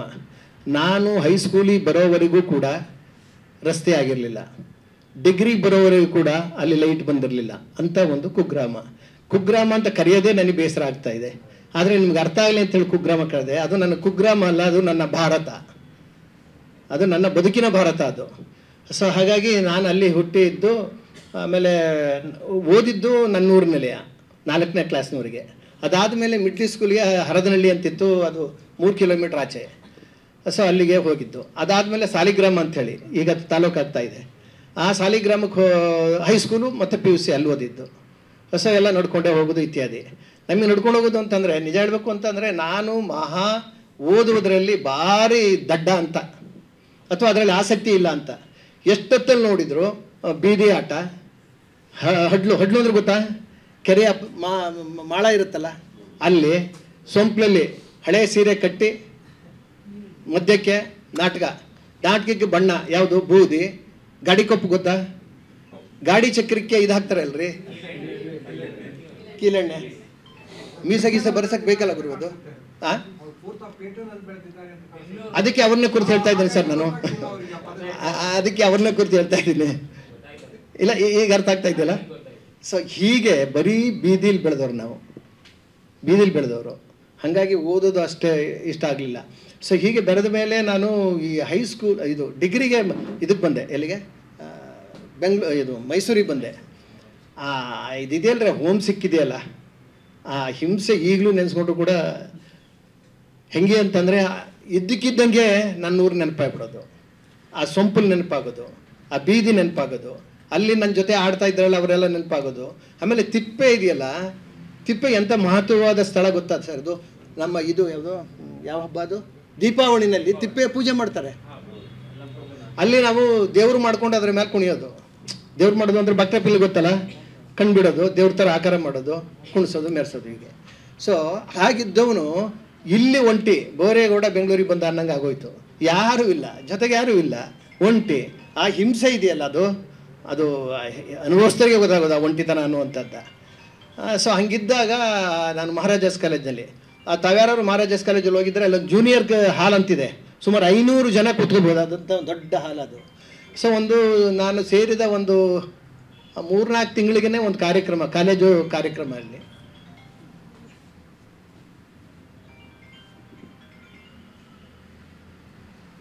ಕಾಲೇಜ್ ಡೇ ಅಂಥೇಳಿ. ಸರ್ ನಾನು 1975 ಸಾರಿ ಆ ಟೈಮ್ಗೆ. ಸೊ ಆಮೇಲೆ ಅಲ್ಲಿ ಕಾರ್ಯಕ್ರಮ ಏನು, ಹುಡುಗರಿಗೆ ಅವರ ಟ್ಯಾಲೆಂಟನ್ನು ಪ್ರದರ್ಶನ ಮಾಡುವ ಒಂದು ಸಂದರ್ಭ ಅದು. ಸರಿ, ಎಲ್ಲ ಯಾರು ಬಂದರೂ ಕೂಡ ನಮ್ಮ ಮಂಡ್ಯದ ಹುಡುಗರು ಜೋರಲ್ಲಿ. ಮಂಡ್ಯದ ಹುಡುಗರು ಜೋರು ಅಂತಂದರೆ, ನಾನು ಮಹಾರಾಜಾಸ್ ಕಾಲೇಜಿನ ಏನು ಮುಂದ್ಗಡೆ ಇದಿದೆಯಲ್ಲ, ನೋಡಿದ್ರಲ್ಲ, ಅಲ್ಲಿ ಕೂತು ಹತ್ತಿರೋದು ಉಂಟು. ಯಾಕೆ ಅಂತಂದರೆ ಅವರು ದಿನಕ್ಕೊಂದು ಬಟ್ಟೆ ಹಾಕೊಂಬರೋರು, ಹಿಂಗೆ ರಂಗಾಗಿರೋ ಬಟ್ಟೆ. ನಮ್ದು 2 ಚಡ್ಡಿ, 2 ಪ್ಯಾಂಟು, 2 ಶರ್ಟು. ಹಾಗಾಗಿ ಆ ಬಟ್ಟೆ ನನಗೆ ಕೆಲಸ ಸಿಕ್ಕಿದ್ರೆ ದಿನಕ್ಕೊಂದು ಬಟ್ಟೆ ಹೊಲಿಸ್ಬೇಕು ಅನ್ನೋವಂಥದ್ದು ಅಲ್ಲೇ ಹುಟ್ಟಿದ್ದು. ಬಿಡಲಿಲ್ಲ ಸರ್, ಹೊಲಿಸ್ದೆ. ಯಾವತ್ತು ಅತೃಪ್ತಿಯಿಂದ ಸಾಯ್ಬಾರ್ದು, ತೃಪ್ತಿಪಟ್ಟೆ ಸಾಯ್ಬೇಕು ನಾವು.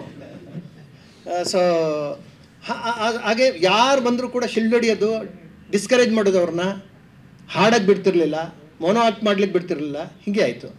ಅದಾದ ಮೇಲೆ ನನಗೆ ಒಂಥರ ಹಿಂದ್ಗಡೆ ಕೂತಿದ್ದೆ, ಯಾರು ಜೊತೆಗಿಲ್ಲ. ನಮ್ಮೂರ ಜಾತ್ರೆ ಇದು ಏನು ಸಾಲಿಗ್ರಾಮದಲ್ಲಿ ಸಂತೆ ನಡೀತಿತ್ತು. ಆ ಸಂತೆಯಲ್ಲಿ ನಡೆಯೋದು ಸದ್ದಿಗಿಂತಲೂ ಇದು ದೊಡ್ಡದಿತ್ತು. ಹಂಗೆ ನೋಡಿದರೆ ನಮ್ಮ ಸಂತೆನೇ ಒಳ್ಳೇದಲ್ಲಪ್ಪ ಅನ್ನೋ ಥರ ನನಗೆ ಫೀಲ್ ಆಗೋದು. ಆಮೇಲೆ ಇದರ ನಡುವೆ ಒಬ್ಬ ಹುಡುಗ ಬಂದ ನಿಂತ್ಕೊಂಡ, ಮೈಕ್ ತಗೊಂಡ. ಅವನು ಹೇಗಿದ್ದ ಅಂತ ಸುಮ್ಮನೆ ನಿಮಗೆ ಅವನ ಚಿತ್ರವನ್ನು ಕಟ್ಟಿಕೊಡ್ತೀನಿ. ದೊಗಳೆ ಶರ್ಟು, ದೊಗಳೆ ಪ್ಯಾಂಟು, ಆಮೇಲೆ ಇಲ್ಲಿ ಕೆಲವು ಇದು ಅದೇನೋ ಕರ್ನಕ್ಕಿದ್ರೆ ಕೂರಲ್ಲ ಅಂತ ಹೇಳ್ಬಿಟ್ಟು ಹಿಂಗೆ ನೆಟ್ಟಿ ನಿಂತ್ಕೊತಿರೋದು, ತಲೆ ಇದ್ರ ಮೇಲೆ ಇಲ್ಲಿ ಮುಂದ್ಗಡೆಯಿಂದ ಕೂದಲಿಗೆ ನೆಟ್ಟಿಗೆ ನಿಂತಿರ್ತವೆ, ಹಂಗಿತ್ತದು.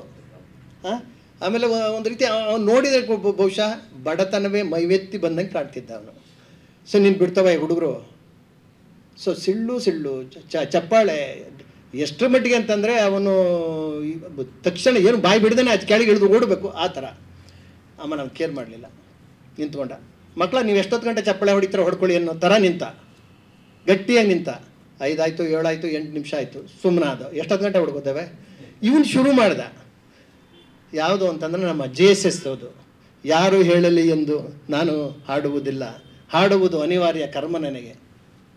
ಹೇಗೆ ಅಂತಂದರೆ ನನಗೆ ಸಂಗೀತ ಗೊತ್ತಿಲ್ಲ, ಭಾವಗೀತೆ ಏನು ಅಂತ ಗೊತ್ತಿಲ್ಲ, ಆದರೆ ಟ್ಯೂನ್ ಮಾಡಿರೋರು ಯಾರು ಅಂತೂ ಏನು ಎಂಥದ್ದು ಗೊತ್ತಿಲ್ಲ. ಅವನು ಹೇಗಿತ್ತು ಅಂತಂದರೆ ಅವನು PUCಗೆ ಆಗ್ತಾನೆ ಸೇರಿದ್ದ. ಅವನ ಹೆಸರು ಶಶಿಧರ ಕುಲಕರ್ಣಿ ಅಂಥೇಳಿ. ಸೊ ಅವನ ವಾಯಸ್ ಆಗಿತ್ತು ಅಂತಂದರೆ ಬಾಲ್ಮುರಳಿ ಕೃಷ್ಣ, ಈಗ ನೆನೆಸ್ಕೊತಾ ಇರೋದು, ಅವತ್ತಲ್ಲ, ಆ ಥರ ಇತ್ತು. ಇಡೀ ಸಭಾಂಗಣ ಪಿನ್ ಡ್ರಾಪ್ ಸೈಲೆನ್ಸು. ಅಂಥ ಹುಡುಗರು ಕೂಡ ಬಾಯಿ ಮುಚ್ಕೊಂಡು ಸದ್ದು ಮಾಡಿದ್ರೆ ಕೂತ್ ಕೇಳಿದರು. ಸೊ ನನಗೆ ಅವನು ಭಾರಿ ಇನ್ಫ್ಲುಯೆನ್ಸ್ ಮಾಡಿದ. ಆಮೇಲೆ ಎಲ್ಲ ಫಂಕ್ಷನ್ ಮುಗೀತು. ಆಮೇಲೆ ಇದು ಬರ್ಕೊಂಡು ಇದ್ದೀನಿ ಕೂಡ, ಬೇರೆ ಬೇರೆ ಕಡೆ ಬರ್ತಿದ್ದೀನಿ ನಾನು. ಸೊ ಆಮೇಲೆ ಹೋಗಬೇಕಾದ್ರೆ ಅವನ ಹುಡುಕಿ ಆ ಕತ್ಲೆ ಒಳಗೆ, ಯಾಕೆಂದರೆ ಅವನು ಮೊದಲೇ ಕುಬ್ಜ ಅಂತ ಪರ್ಸನಾಲಿಟಿ ಕೂಡ ಇರಲಿಲ್ಲ ಅವನದು. ಸೊ ಹುಡುಗಿ ಒಂದು ಸ್ನೇಹ ಮಾಡ್ಕೊಂಡು ಆದಮೇಲೆ ಗೊತ್ತಾಯಿತು ಅವನು ಬರೀ ಸಿಂಗರ್ ಅಲ್ಲ, ಅಷ್ಟೊತ್ತಿಗೆ ಆಲೆಯ ಕಸ್ತೂರಿಯಲ್ಲಿ ಅವನ ಪ್ರಬಂಧಗಳು ಕಥೆಗಳು ಬರ್ತಾಯಿತ್ತು. ನಿಮಗೆ ಗೊತ್ತು 76ರಲ್ಲಿ ಕಸ್ತೂರಿ ಅಂಥ ಸ್ಟ್ಯಾಂಡರ್ಡ್ ಬರ್ತಿತ್ತು ಅನ್ನುವಂಥದ್ದು. ಸೊ ಅವ್ನು ಬರ್ತಾಯಿತ್ತು. ಆಮೇಲೆ ಈ ಚಿಕ್ಕ ಸೀಮೆ ಸುಣ್ಣದಲ್ಲಿ ಬುದ್ಧನ ಕೆತ್ತನು ಅಂದರೆ ಅವನು ಸಕಲ ಕಲವಲ್ಲಭ. ಆದರೆ ಮನೇಲಿ ಅವರ ತಂದೆ ಲಕ್ಕು ಹೊಡೆದು ಮನಗಿದ್ದಾರೆ. 2 ಅಕ್ಕಂದಿರು, ಅಲ್ಲ ಒಬ್ಬ ಅಕ್ಕ, ಒಬ್ಬ ತಂಗಿ, ಒಬ್ಬ ತಮ್ಮ. ಅದು ವಿದ್ಯಾರಣ್ಯಪುರಂನಲ್ಲಿ ಅವ್ರ ಮನೆಗೂ ನಾನು ಹೋಗೋಕ್ಕೆ ಶುರು ಮಾಡಿದ್ದೆ. ಅಲ್ಲಿ ಇಡೀ ಫ್ಯಾಮಿಲಿಯನ್ನು, ಇಡೀ ಆ ಕಾಯಿಲೆಯನ್ನು ನಿಭಾಯಿಸಿ ಫ್ಯಾಮಿಲಿಯನ್ನು ಅನ್ನ ಕೊಡುವಂಥ ಇವರು ಅಂದರೆ ಅವರ ಹಿರಿಯ ಅಕ್ಕ ಪ್ರೈಮರಿ ಸ್ಕೂಲ್ ಟೀಚರು. ಆಕೆಯ ಸಂಬಳದಲ್ಲೇ ಅವರು ಬದುಕಬೇಕಾಗಿದೆ. ಇವನು ಆಗಲೇ ಏನು ಮಾಡೋದು, ಬಿಡಿಸೋದದ್ದು ಒಂಥರ ಈ ಥರದ ಗಂಡು ಇದು. ಆಮೇಲೆ ನಾನು ಅವನು ಇದು ಮಾಡಿಕೊಂಡೆ. ಆಮೇಲೆ ನನಗೂ ಯಾಕೆ ಬರೀಬಾರ್ದು, ಅವ್ನು ನೋಡಿ ನನಗೂ ಬರೀಬೇಕು ಅಂತ ಅನ್ನಿಸ್ತು. ನಾನೇನಾದ್ರು ಬರೆದು ಕೊಡ್ತು ಅಂದರೆ ಎಲ್ಲನೂ ಹೊಡೆದಾಕನವನು, ಹಾಗಲ್ಲ ಹೀಗೆ ಅಂತೇಳಿ. ನಿಜವಾದ ಗುರು ಅವನು. ನನ್ನ ಮೊದಲನೇ ಕಥಾ ಸಂಕಲನ ಅವನಿಗೆ ಅರ್ಪಿಸಿದೆ. ಅವನದೇನಾಯಿತು ಅಂತಂದರೆ ಈ ಸೈಕಲ್ ಮೇಲೆ ಹೋಗ್ತಾ ಇದ್ದಾಗ ವಿದ್ಯಾರಣ್ಯಪುರಂ ಇದೆಯಲ್ಲ, ಅಲ್ಲಿ ಹೋಗ್ತಿದ್ದವನೇ ಕುಸ್ತು ಸತ್ತೋಗ್ಬಿಟ್ಟ. ಸೊ ಹಾಗಾಗಿ ಆ ಸಾವಿದೆಯಲ್ಲ ಅದು ನನಗೆ ಭಾರಿ ಕಾಡ್ತು, ಭಾರಿ ದಿನದವರೆಗೆ ಕಾಡ್ತದು. ಸೊ ಹೀಗೆ ನನ್ನ ಬರವಣಿಗೆಯ ಟರ್ನಿಂಗ್ ಪಾಯಿಂಟು ಅಂದರೆ ಅದು ಯಾವುದು, ಯಾರು ಹಾಡಲಿ ಎಂದು ನಾನು ಕೇಳುವುದಿಲ್ಲ. ಆ ಹಾಡು ಮತ್ತು ಶಶಿಧರ ಕುಲಕರ್ಣಿ ಮತ್ತು ಅವನ ಸಂಘ, ಇದಿಷ್ಟು ನನ್ನ ಬರವಣಿಗೆಯ ಹಂತ ಬೆಳೆದದ ರೀತಿ. ಹೇಳಿ ಸರ್. ಬಡತನ ಅನ್ನೋದು ವಾಸ್ತವ, ನಿಜ. ಸಾಮಾನ್ಯವಾಗಿ ಅದರ ಚಿತ್ರಣ ಸಾಕಷ್ಟು ಎಲ್ಲ ಕಡೆ ಬರುತ್ತೆ. ಆದರೆ ಇಂದಿನ ಕೆಲವು ವಿಮರ್ಶಕರು ಅದನ್ನು ಬಡತನವನ್ನು ವೈಭವೀಕರಿಸ್ತಾ ಇದ್ದಾರೆ ಅನ್ನುವ ಒಂದು ಗಂಭೀರ ಆರೋಪ ಮಾಡ್ತಾ ಇದ್ದಾರೆ. ಬೇರೆ ಬೇರೆ ಕಡೆ ಮಾಡ್ತಿದ್ದಾರೆ. ಉದಾಹರಣೆಗೆ ಸತ್ಯಜಿತ್ ರೇ ಅವರಂತಹ, ಅಲ್ಲ ಇನ್ನೊಂದು ಉದಾಹರಣೆ, ಸತ್ಯಜಿತ್ ರೇ ಅಂತಹ ಒಬ್ಬ ಟ್ಯಾಲೆಂಟೆಡ್ ಸಂಗೀತ ಸಿನಿಮಾ ನಿರ್ದೇಶಕ, ಅದು ಒಂದು ಆರೋಪ ಕೇಳ್ಬರ್ತಾ ಇತ್ತು. ಆಮೇಲೆ ಬೇರೆ ಏನೇನೋ ಕೇಳ್ಬಿಡ್ತಿದ್ದು, ಅವ್ರು ಬರೀ ಮಾಡೋದು, ಸಿನಿಮಾ ಮಾಡೋದು ವಿದೇಶಿ ಓದುಗರಿಗೆ ನಮ್ಮ ಹಕ್ಕಲ್ಲ ಅಂತ ಅವೆಲ್ಲ ಇರಲಿ. ಸೊ ಈ ಬಡತನವನ್ನು ನಾವು ಚಿತ್ರೀಕರಿಸಿದಷ್ಟು ಅದು ವೈಭವೀಕರಣ ಆಗುತ್ತೋ ಅಥವಾ ನಾವು ನಮ್ಮ ವಾಸ್ತವವನ್ನು ಮಾತ್ರ ಚಿತ್ರೀಕರಿಸೋದಕ್ಕೆ ಪ್ರಯತ್ನ ಪಡ್ತಾ ಇದೀವೋ? ಹೇಳ ನನ್ನ ಗ್ರಹಿಕೆ ಇದು. ನಾನು ಕಾವ್ಯ ಮೀಮಾಂಸೆಯ ಪರಿಭಾಷೆಯಲ್ಲಿ ನಾನು ಮಾತಾಡಕ್ಕೆ ಹೋಗೋದಿಲ್ಲ.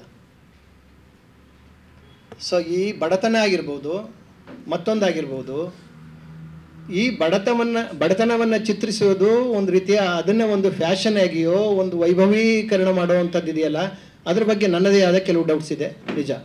ಒಂದು ಎಕ್ಸಾಂಪಲ್ ಹೇಳಿ ನಾನು ಮಾತು ಮುಂದುವರಿಸ್ತೀನಿ.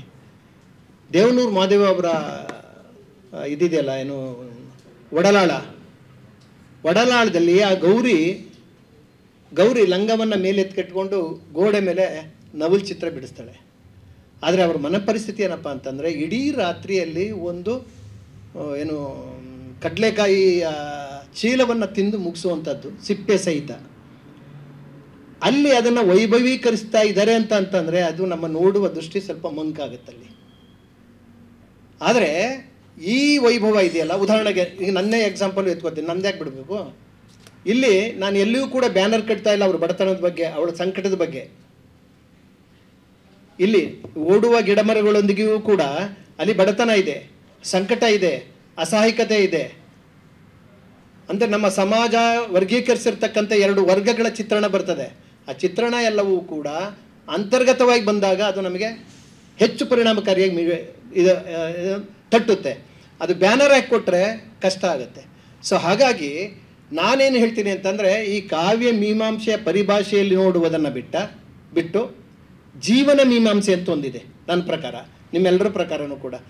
ಆ ಜೀವನ ಮೀಮಾಂಸೆಯ ಹಿನ್ನೆಲೆಯಲ್ಲಿ ಒಂದು ಕತೆ, ಒಂದು ರಚನೆಯನ್ನು ಅರಳಿಕೊಂಡಾಗ ಅದು ನಮಗೆ ತಟ್ಟುತ್ತೆ, ನಮಗೆ ಹತ್ತಿರ ಆಗುತ್ತೆ. ಆಗ ಅಲ್ಲಿ ಬಡತನ ಬಂದರೂ ಕೂಡ ಬಡತನ ಆ ಜೀವನ ಮೀಮಾಂಸೆಯ ಒಂದು ಅಂಗವಾಗಿ ಅರಳ್ತಾ ಹೋಗ್ತದೆ. ಅದು ಬಡತನವನ್ನೇ ಕೇಂದ್ರವಾಗಿ ಇಟ್ಕೊಂಡು ನಾನು ನೋಡ್ಸೋಕೋಯ್ತು ಅಂದಾಗ ನೀವು ಹೇಳಿದ ಅಪಾಯಕ್ಕೆ ನಾವು ತಲುಪ್ತೀವಿ.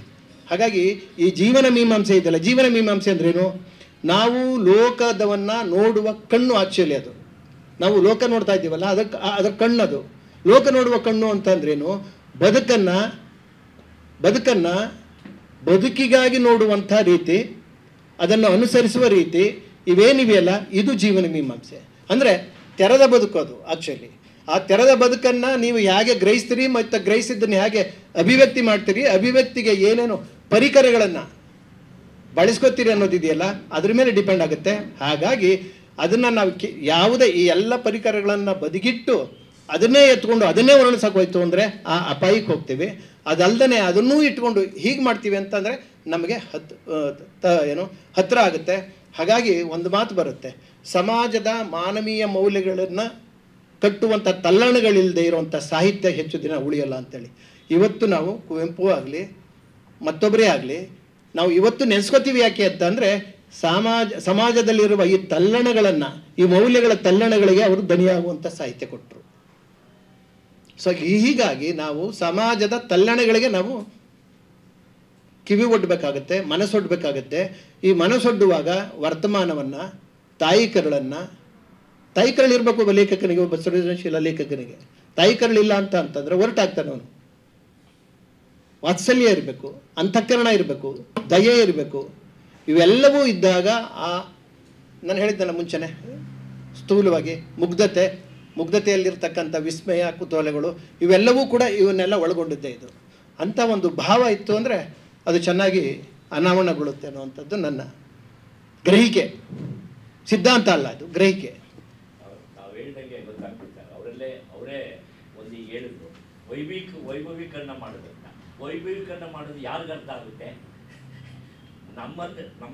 ತಮ್ಮಂಥವ್ರು ಬಂದು ಅದನ್ನು ಅನುಭವಿಸಿದ್ದಾಗ ವೈಭವೀಕರಣ ಅನ್ಸದೇ ಇಲ್ಲ. ಈಗ ಯಾರೋ ಈಗ ಕೇಳಿದ್ರು ನಾಕಾಣಿ ಅಂತ ಏನು ಅಂತ ಗೊತ್ತಾಗಲಿಲ್ಲ ಅಂತ. ಅವ್ರಿಗೆ ಅದನ್ನ ಅನುಭವ ಗೊತ್ತಿದ್ದಿದ್ರೆ ಅದನ್ನು ವೈಭವೀಕರಣ ನಾವು ತಿಳ್ಕೊಳ್ಳೋದು ಇಲ್ಲ, ಅದು ಹೆಚ್ಚು ದಿನ ಉಳಿಯೋದು ಇಲ್ಲ. ಯಾವಾಗ ನಾವು ಅವನಲ್ಲಿ ಇವಾಗ ತಮ್ಮ ಇದರಲ್ಲಿ ಏನು ಬರುತ್ತೆ ಅಂದರೆ ಅದನ್ನ ಸಿಂಕ್ರನೈಸ್ ಅಂತ ಒಂದು ಕಡೆಗೆ ತಾವು ಹೇಳ್ತಕ್ಕಂಥದ್ದು ಆ ಬದುಕನ್ನು ಕಟ್ಕೊಂಡಾಗ ಈ ಕಷ್ಟದಲ್ಲಿ ಬಂದಾಗ ಅದರಿಂದಲೇ ನಾವು ಮುಂದುವರಿಯೋದು. ನೀವೇ ಹೇಳಿದ್ರಿ ನಮ್ಮ ಜೀವನದಲ್ಲಿ ಏನು ಬರ್ತಿದೆ ಅಂತ. ಇದು ಯಾವತ್ತಿಗೂ ಸತ್ಯ ಸರ್, ಅದು ಹೆಚ್ಚು ದಿನ ನಿಲ್ಲದೇ ಇಲ್ಲ. ನಾವು ಯಾವುದೇ ರೀತಿ ವೈಭವೀಕರಣ ನಾವು ಮಾಡಿದ್ರು ಅಲ್ಲೇ ಗೊತ್ತಾಗ್ಬಿಡ್ತಾರೆ. ಯಾರಿಗೆ ಗೊತ್ತಾಗ್ಬೇಕದು? ನಾವು ಹೇಳಿಕೆ ಈ ಸಮಾಜಮುಖಿ ಆಗ್ಬೇಕಾದ್ರೆ ಈ ಕೆಳವರ್ಗದಿಂದ ಬಂದಿದ್ದಾರಲ್ಲ ಅವ್ರಿಗೆ ಮುಟ್ಟಿಸೋ ಪ್ರಯತ್ನ ತಾವು ಮಾಡ್ತಾ ಇದ್ದಾರೆ ಅಂತೇಳಿ ನನ್ನ ಒಂದು ಕಳಕಳಿ ಮುಂದುವರಿಸಿ ಸರ್ ಅದನ್ನ. Thank you sir. ಕೂತ್ಕೊಂಡು ಮಾತಾಡಿ ಗುರು, ಇದೇನು ಕೂತ್ಕೊಂಡೇ ಮಾತಾಡಿ, ಮಾತಾಡ್ಬಿಡಿಯಪ್ಪ, ಮಾತಾಡಿ. ಒಂದು ಸುಂದರವಾದ ಆರ್ದ್ರತೆ ತುಂಬಿದ ಕಥೆ. ಅವರೆಲ್ಲ ವಿಮರ್ಶೆ ಕಾಲದ ಪರಿಸ್ಥಿತಿಯಲ್ಲಿ ಒಗ್ಗಟ್ಟಿಗೆ ಅವ್ರು ಹೇಳಿದ ಪ್ರತ್ಯೇಕ ಪಂಚಲಿ ನಮ್ಮ ಕಣ್ಣಿಂದ ಬಂದು ಹೋಗುತ್ತೆ. ಆದರೆ ಅದರ ಸಂಚಾರದ ಡೀಪ್ನೆಸ್ನ ಪರಿಣಾಮ ನಮ್ಮ ಕಥೆಯಲ್ಲಿತ್ತು. ಆ ಕಥೆಗಳಲ್ಲಿ ಪಾತ್ರಗಳಿದೆಯಲ್ಲ, ಮಕ್ಕಳು ಒಡೆ ಕೇಳೋದು ಮತ್ತು ಅದ್ರ ಜೊತೆ ಇನ್ನೊಬ್ಬರು ಆ ಒಡೆಗಳನ್ನು ಅನುಭವಿಸ್ತಾ ಇರೋದು ಮತ್ತು ಈ ಸಂಕಟಗಳನ್ನು ಅತ್ಯಂತ ನಿರಾಳವಾಗಿ ತೀರಾ ಆಪ್ತವಾಗಿ ಚಿತ್ರಿಸಿದ ರೂಪ ಬಹಳ ಪ್ರೀತಿ ಉಂಟು. ಕನ್ನಡದಲ್ಲಿ ಅಂತಹ ಅತ್ಯಂತ ಶ್ರೇಷ್ಠ ಕಥೆಗಳು ಸಿಕ್ಕಿದವೆ. ಆಶ್ಚರ್ಯಕರವಾದ ಪರಿಣಾಮವನ್ನು ಬೀರುವಂತಹ ಇರಿಸಿಕೊಂಡು ನೆನಪುತ್ತೆ. ಹಾಗಾಗಿ ನೀವು ಆ ಕಥೆ ಓಟದ ಜೊತೆಗೆ ಜನಪದ ಕಥೆಯ ಅತಿಮಾನುಷ್ಯತೆಯನ್ನು ಪ್ಯಾರಲಾಗ್ ಅಂತ ಸೇರಿಸಿದ್ದೀರಿ. ಅಧ್ಯಯನಕಾರರಿಗೆ ಅಭ್ಯಾಸಕಾರರಿಗೆ ಅದು ವಿಸ್ತಾರವಾದ ಓಟ ಕೊಡುತ್ತೆ. ಬಹಳ ಬ್ರಿಸ್ಕ್ ಆಗಿದೆ ಕತೆ, ಅತ್ಯಂತ ಪರಿಣಾಮಕಾರಿಯಾಗಿದೆ, ಆಪ್ತವಾಗಿದೆ, ಅತ್ಯಂತ ನಿಚ್ಚಳವಾಗಿದೆ. ಬಡತನವನ್ನು ವೈಭವೀಕರಿಸ್ತೇವೆ ಅನ್ನೋ ನೋಟ ಇದೆಯಲ್ಲ, ಕಟ್ಟುವ ಕ್ರಮ ಹೇಗಿದೆ ಅನ್ನೋದ್ರ ಮೇಲೆ ಅದರ ಪರಿಣಾಮ ಆಗುತ್ತೆ. ಅತಿ ವೈಭವೀಕರಿಸಿದ್ರೆ ಈ ಸಿನಿಮಾಗಳಲ್ಲಿ ಈಗಾಗಲೇ ಇದೆಯಲ್ಲ ಗ್ಲೋರಿಫಿಕೇಶನ್ನು, ಆ ಗ್ಲೋರಿಫಿಕೇಶನ್ ಹೇಗಿದೆ ಅನ್ನೋದ್ರ ಮೇಲೆ ಕಥನಗಾರನ ಕೌಶಲ್ಯ ಕಾಣಿಸಿರುತ್ತೆ. ಹಾಗಾಗಿ ನಿಮಗೇನು ಅದು ಆ ವೈಭವೀಕರಿಸಿದ ಚಾಪ್ಟರ್ ಬರೋದಿಲ್ಲ. ಜೊತೆಗೆ ಬಹಳ ನಮಗೂ ಕಾಡುವಂಥದ್ದು, ನಾವು ನೋಡುವಾಗ ನಾವು ಚಿಕ್ಕವರಿದ್ದಾಗ ಬೆಳೆದ್ರೆ ಹಬ್ಬ ಆದ ಮರು ದಿವಸಕ್ಕೆ ತಳಮುಂದವ್ರು ಬಂದು ಪಾತ್ರೆ ತಗೊಂಡು ಅಡುಗೆ ಇಸ್ಕೊಂಡು ಹೋಗ್ತಿದ್ರು. ನನಗೆ ಅದನ್ನು ಬರೆಯುವಂಥ ಸಂದರ್ಭ ಬಂದು ಬರಿದೇ ಇರೋಕ್ಕೆ ಕೇಳುತ್ತೆ ಮನಸ್ಸು. ಆ ನೋವನ್ನು ನೀನು ಯಾಕೆ ಮತ್ತೆ ಚಿತ್ರಿಸಿ ಈಗ ಯಾಕೆ ಅದನ್ನು ಎಬ್ಬಿಸಿ ಹೇಳ್ತೀಯ? ಅದು ಈಗ ಮುಂದಕ್ಕೆ ಬಂದಿದ್ದಾರೆ, ಆರೋಗ್ಯಕರವಾದ ಸ್ಥಿತಿಗೆ ಬಂದಿದ್ದಾರೆ, ನೋವಿಂದ ಎಷ್ಟೋ ಪಾಲು ಹೊರಗಾಗಿದ್ದಾರೆ, ಈಗ ಅದನ್ನು ಚಿತ್ರಿಸಬೇಡ ಅಂತ ನನಗೆ ನಾನೇ ಕಾಡುತ್ತೆ. ಅಂತಹ ಸೂಕ್ಷ್ಮ ಮನೋಭಾವದ ಎಚ್ಚರದ ನಡೆಯ ಭಾಷೆ, ವಸ್ತು, ಕ್ರಿಯೆ ಎಷ್ಟು ಬೇಕೋ ಅಷ್ಟಕ್ಕೆ ಅಚ್ಚುಕಟ್ಟಾಗಿದ್ದ ಕಥನದ ರೂಪವನ್ನು ತಮ್ಮ ಕಥೆಯಲ್ಲಿ ನೋಡಿದೆ, ಸಂತೋಷಿಸಿದಂತೆ. Thank you. ಆಮೇಲೆ ಒಂದು ಕತೆ ಹುಟ್ಟೋದು ಹೇಗೆ ಅನ್ನೋದ್ರ ಬಗ್ಗೆ ಹೇಳಿ ನನ್ನ ಮಾತು ಮುಗಿಸ್ತೀನಿ ಅಂತ ಕಾಣುತ್ತೆ. ನೀವು 12 ಗಂಟೆವರೆಗೆ ಇರಲಿ ಅಂತ ಹೇಳಿದಿರಿ. ಯಾಕೋ ಇವನ್ನೆಲ್ಲ ನೋಡಿದ ಮೇಲೆ ಏನಾದ್ರು ಮಾತಾಡಬೇಕು ಅನ್ನಿಸ್ತಾ ಇದೆ ನನಗೂ. ನಂದು ನಮ್ಮೂರಲ್ಲಿ ನಾನು ಹೇಳಿದಾಗೆ ಬಾಲ್ಯದಲ್ಲಿ ಕಸ್ತೂರಿ ಅಂತ ಒಬ್ಬ ಇವರು ಮಡಿಕೆ ಮಾಡೋರಿದ್ದರು. ಅಂದರೆ ನಮ್ಮದು ಚಿಕ್ಕ ಹಳ್ಳಿನಲ್ಲೇ ಇನ್ನೊಂದು 4-5 ಮನೆಗಳಿದ್ದಂಥ ಇನ್ನೊಂದು ಕಳ್ಳಿಕೊಪ್ಪಲು ಅಂಥೇಳಿ ಅಲ್ಲಿ ಅವನು ವಾಸ ಮಾಡ್ತಾ ಇದ್ದದ್ದು. ಸೊ ಅವನು ಹೇಗೆ ಅಂತಂತಂದರೆ ಈ ಮಡಿಕೆ ಮಾಡೋದು, ಆಮೇಲೆ ಅದನ್ನು ಸುಡೋದು ಯಾವಾಗ ಅಂತಂದರೆ ತಿಂಗಳು ಬೆಳಕಿದ್ದಾಗ, ಲೈಟ್ ಇರೋದಿಲ್ವಲ್ಲ, ತಿಂಗಳು ಬೆಳಕು ಅಂತಂದರೆ ಮೂನ್ಲೈಟ್ ಗುರುವೆ, ತಿಂಗಳು ಬೆಳಕು ಅಂತೀವಿ ನಾವು ಅದನ್ನು, ಬೆಳದಿಂಗಳು ಕರೆಕ್ಟ್.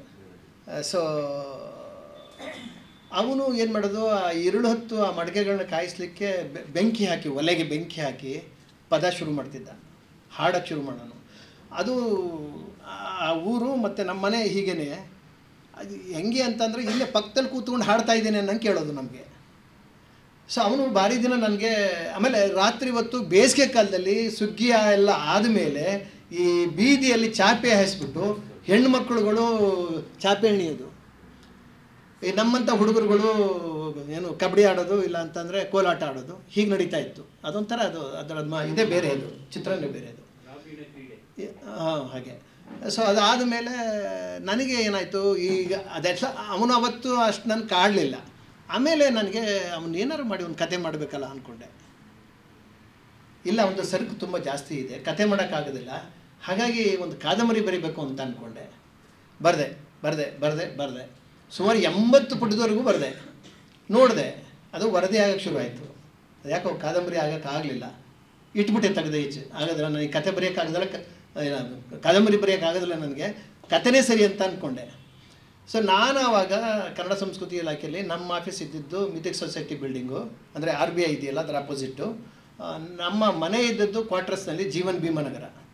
ಸೊ BTS ಬಸ್ನಲ್ಲಿ ಬರುವಾಗ, BTS ಬಸ್ಸು, ಸೊ ಬರಬೇಕಾದ್ರೆ ಇಂದಿರಾನಗರದಲ್ಲಿ ಆ ಸರ್ಕಲ್ ಟರ್ನಿಂಗ್ನಲ್ಲಿ ಚಿನ್ಮಯ ಆಸ್ಪತ್ರೆ ಅಂತಿದೆ, ಅದ್ರ ಪಕ್ಕನೇ ಒಂದು ಕೃಷ್ಣನ ದೇವಸ್ಥಾನ ಇದೆ.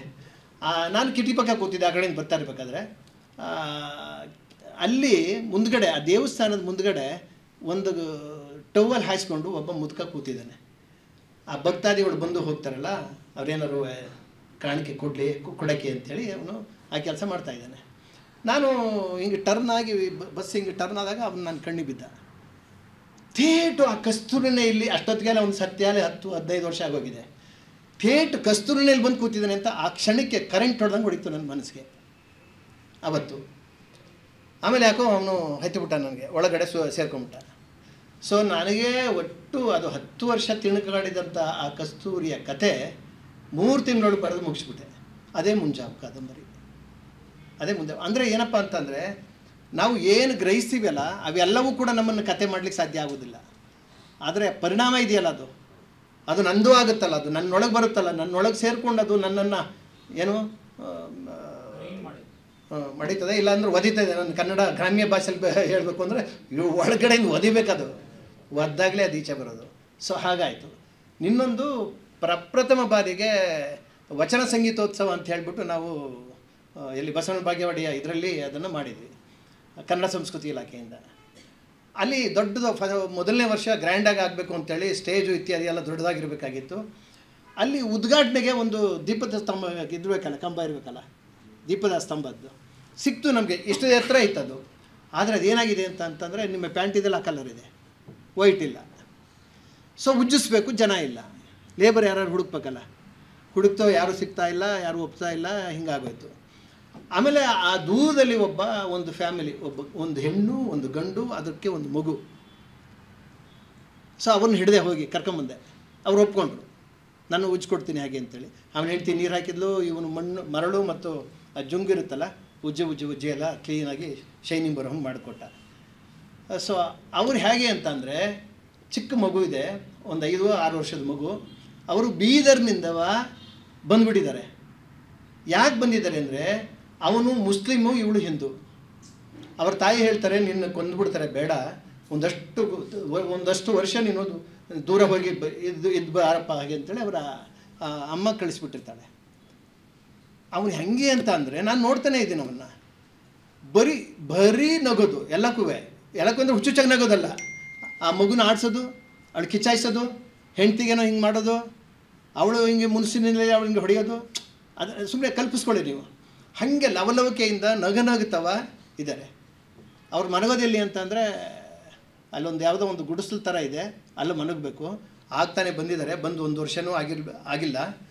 ಸೊ ನಾನು ನೋಡಿದೆ, 3 ದಿನದ ಉತ್ಸವ ಅದು ಮುಗಿದ ಮೇಲೆ ನಾನು ಅವ್ರನ್ನ ಬಿಡಲಿಲ್ಲ, ಅವನು ಯಾಕೋ ನನಗೆ. ಆಮೇಲೆ ನಾವು ಬೆಂಗಳೂರು ಕಡೆ ಹೊಡೋಕ್ಕಿಂತ ಮುಂಚೆ ಅವನು ಸೇರಿಸಿ ಅವನ ಜೊತೆ ಕೂತು ಮಾತಾಡಿದೆ. ಏನಪ್ಪ ಅಂದರೆ, ಈಗ ನಾನು ಕತೆ ಹೇಳಿದ್ನಲ್ಲ, ತಾಯಿ ಕಳಿಸ್ಬಿಟ್ಟಿದ್ದಾಳೆ, ಅನ್ಯ ಧರ್ಮೀಯ ವಿವಾಹ, ಅದು ಬೇಡ, ತೊಂದರೆ ಆಗ್ತದೆ, ನೀನು ಹೋಗು ಹಾಗೆ ಅಂತೇಳಿ. ಸೊ ನೋಡಿ, ಅಲ್ಲಿ ಅವನಿಗೆ ನೆಲೆ ಇಲ್ಲ. ಎಷ್ಟು ವರ್ಷ ತನ್ನ ಊರು ಬಿಟ್ಟು, ಅಪ್ಪ ಅಮ್ಮನ ಬಿಟ್ಟು, ಅಪ್ಪ ಇಲ್ಲಂತೆ, ಬರೀ ಅಮ್ಮ ಒಬ್ಬಳೇ ಬಿಟ್ಟು ಬದುಕಬೇಕು ಹೋಗಿದೆ. ಇವೆಲ್ಲವೂ ಇದ್ದು, ಈ ಎಲ್ಲ ಜಂಜಾಟದ ಮಧ್ಯೆಯೂ ಕೂಡ ಅವನ್ನೆಲ್ಲ ಮರೆತು ತನ್ನ ಕಾಯಕನ ನಂಬ್ತಾನೆ. ಏನು ಸಿಕ್ಕತ್ತೋ ಅದನ್ನು ನಚ್ಚಿ, ಅದನ್ನು ಪ್ರೀತಿಸಿ ಆ ಕೆಲಸ ಮಾಡ್ತಾ ಇದ್ದಾನೆ. ಜೊತೆಗೆ ಇಡೀ ಬದುಕನ್ನು ಲವಲವಿಕೆಯನ್ನು ತಗೊಂಡು ಹೋಗ್ತಾ ಇದ್ದಾನೆ. ಇದು ಸಾಧ್ಯನಾ? ನನ್ನ ಹೆಂಡತಿ ಗುರ್ರ ಅಂತಂದರೆ ಇಡೀ ದಿನ ನನ್ನ ಮೂಡು ಅಪ್ಸೆಟ್ ಆಗುತ್ತೆ ಅಲ್ವಾ ಕುರುವ? ಮನೆಯವರೇನು ಬೈದಿಲ್ಲ ತಾನೆ ನಿಮಗೆ? ನಮ್ಮನೆ ಬೈತಿರ್ತಾರೆ. ಸೊ ಅಲ್ಲ, ಸ್ವಲ್ಪ ಸೀರಿಯಸ್ ಇದ್ರಿ ಅಲ್ಲ ಅಂತ ಅನ್ನೋ ಕಾರಣಕ್ಕೋಸ್ಕರ ಸ್ವಲ್ಪ ಕಿಚಾಯಿಸಿದೆ. ಸೊ ಆಮೇಲೆ ಏನಾಯಿತು, ಅದನ್ನು ಕಥೆ ಮಾಡಬೇಕು ಅನ್ನಿಸ್ತಿತ್ತು. ನಿಜ, ಟಿಪ್ಪಣಿ ಹಾಕೊಂಬಂದಿದ್ದೆ, ಆಗಲಿಲ್ಲ. 3 ವರ್ಷ ಕಥೆ. ಆಮೇಲೆ ಲಂಕೇಶ್ ಅವರು ಒಂದು ಕಥೆ ಕಳಿಸಿ ಹಾಗೆ ಅಂತಂದರು. ಅವರು ಹೇಳಿದಕ್ಕೂ ಇದು ಮತ್ತೆ ನನಗೆ ತಾಕಿದ್ದಕ್ಕೂ ಒಂದೇ ಆಯಿತು, ಬರೆದು ಕಳಿಸ್ದೆ. ಅದೇ ಹಮೀದಾಯಣ. ನೀವು ಓದ್ಬೇಕಪ್ಪ ಅದ. ಸೊ ಹಾಗೆ ಹೇಳಲಿಕ್ಕಾಗೋದಿಲ್ಲ, ಹೆಂಗೆ ಬರೆಸ್ತವೆ, ಹೆಂಗಾಗ್ತವೆ ಅಂತ ಗೊತ್ತಿಲ್ಲ. ಒಟ್ಟೇನಪ್ಪ ಅಂತಂದರೆ, ಒಂದು ಲೋಕವನ್ನು ನೋಡುವ ಕಣ್ಣಿರಬೇಕು. ಆ ಕಣ್ಣಿಗೆ ನಾನು ಈಗಾಗಲೇ ಹೇಳಿದಾಗೆ ತಾಯಿ ಕರಳಿರಬೇಕು, ಅಂತಃಕರಣ ಇರಬೇಕು, ವರ್ತಮಾನದ ಒತ್ತಡ ಇರಬೇಕು. ವರ್ತಮಾನದ ಒತ್ತಡ ಬಿಡ್ತು ಅಂತಂದರೆ ನಾವು ಕಷ್ಟ ಆಗ್ತದೆ. ಯಾವುದೋ ನೆನ್ನೆಗಳಿಗೆ ನಾವೇನು ಉತ್ತರ ಕೊಡೋಕ್ಕಾಗುತ್ತೆ? ಆ ನೆನ್ನೆಗಳ ಬಗ್ಗೆ ಅರಿವಿದ್ದು ಇವತ್ತಿನ ಬಗ್ಗೆ ನಮಗೆ ಒಂದು ರೀತಿಯ ಪ್ರೋಗ್ರೆಸಿವ್ ದೃಷ್ಟಿ ಬೇಕಾಗ್ತದೆ. ಸೊ ಈ ಹಿನ್ನೆಲೆಯಲ್ಲಿ ನಾವು ನಮ್ಮ ಸಾಹಿತ್ಯವನ್ನು ನೋಡೋದು ಒಳ್ಳೆಯದು ಅಂದ್ಕೊಂಡಿದ್ದೀನಿ. ಹಾಗಾಗಿ ಈ ನಮ್ಮ ಮೀಮಾಂಸೆ ಏನಿದೆಯಲ್ಲ, ಸಂಸ್ಕೃತ ಭೂಯಿಷ್ಠವಾದ ಕಾವ್ಯ ಮೀಮಾಂಸೆ, ಅದು ಇವತ್ತು ಉತ್ತರ ಕೊಡೋದಕ್ಕೆ ಭಾರಿ ಕಷ್ಟಪಡ್ತದೆ. ಜೀವನ ಮೀಮಾಂಸೆನೇ ನಮ್ಗೆ ಸರಿಯಾಗಿ ಕೊಡಬೇಕಾಗುತ್ತೆ. ಆ ಜೀವನ ಮೀಮಾಂಸೆ ನಾನು ಎಲ್ಲೆಲ್ಲೂ ಕೂಡ ಅದನ್ನು ಉಲ್ಲೇಖ ಮಾಡ್ತಾ ಇರ್ತೀನಿ. ಏನಪ್ಪ ಅಂತಂದರೆ, ಬದುಕನ್ನು ತೆರೆದು ನೋಡೋದು, ಅಲ್ಲಿ ಯಾವುದೇ ಪ್ರಿಜುಡಿಸು, ಯಾವುದೇ ಮತ್ಸರ, ಯಾವುದೇ ಸಂಕೀರ್ಣತೆ ಇರಬೇಕು.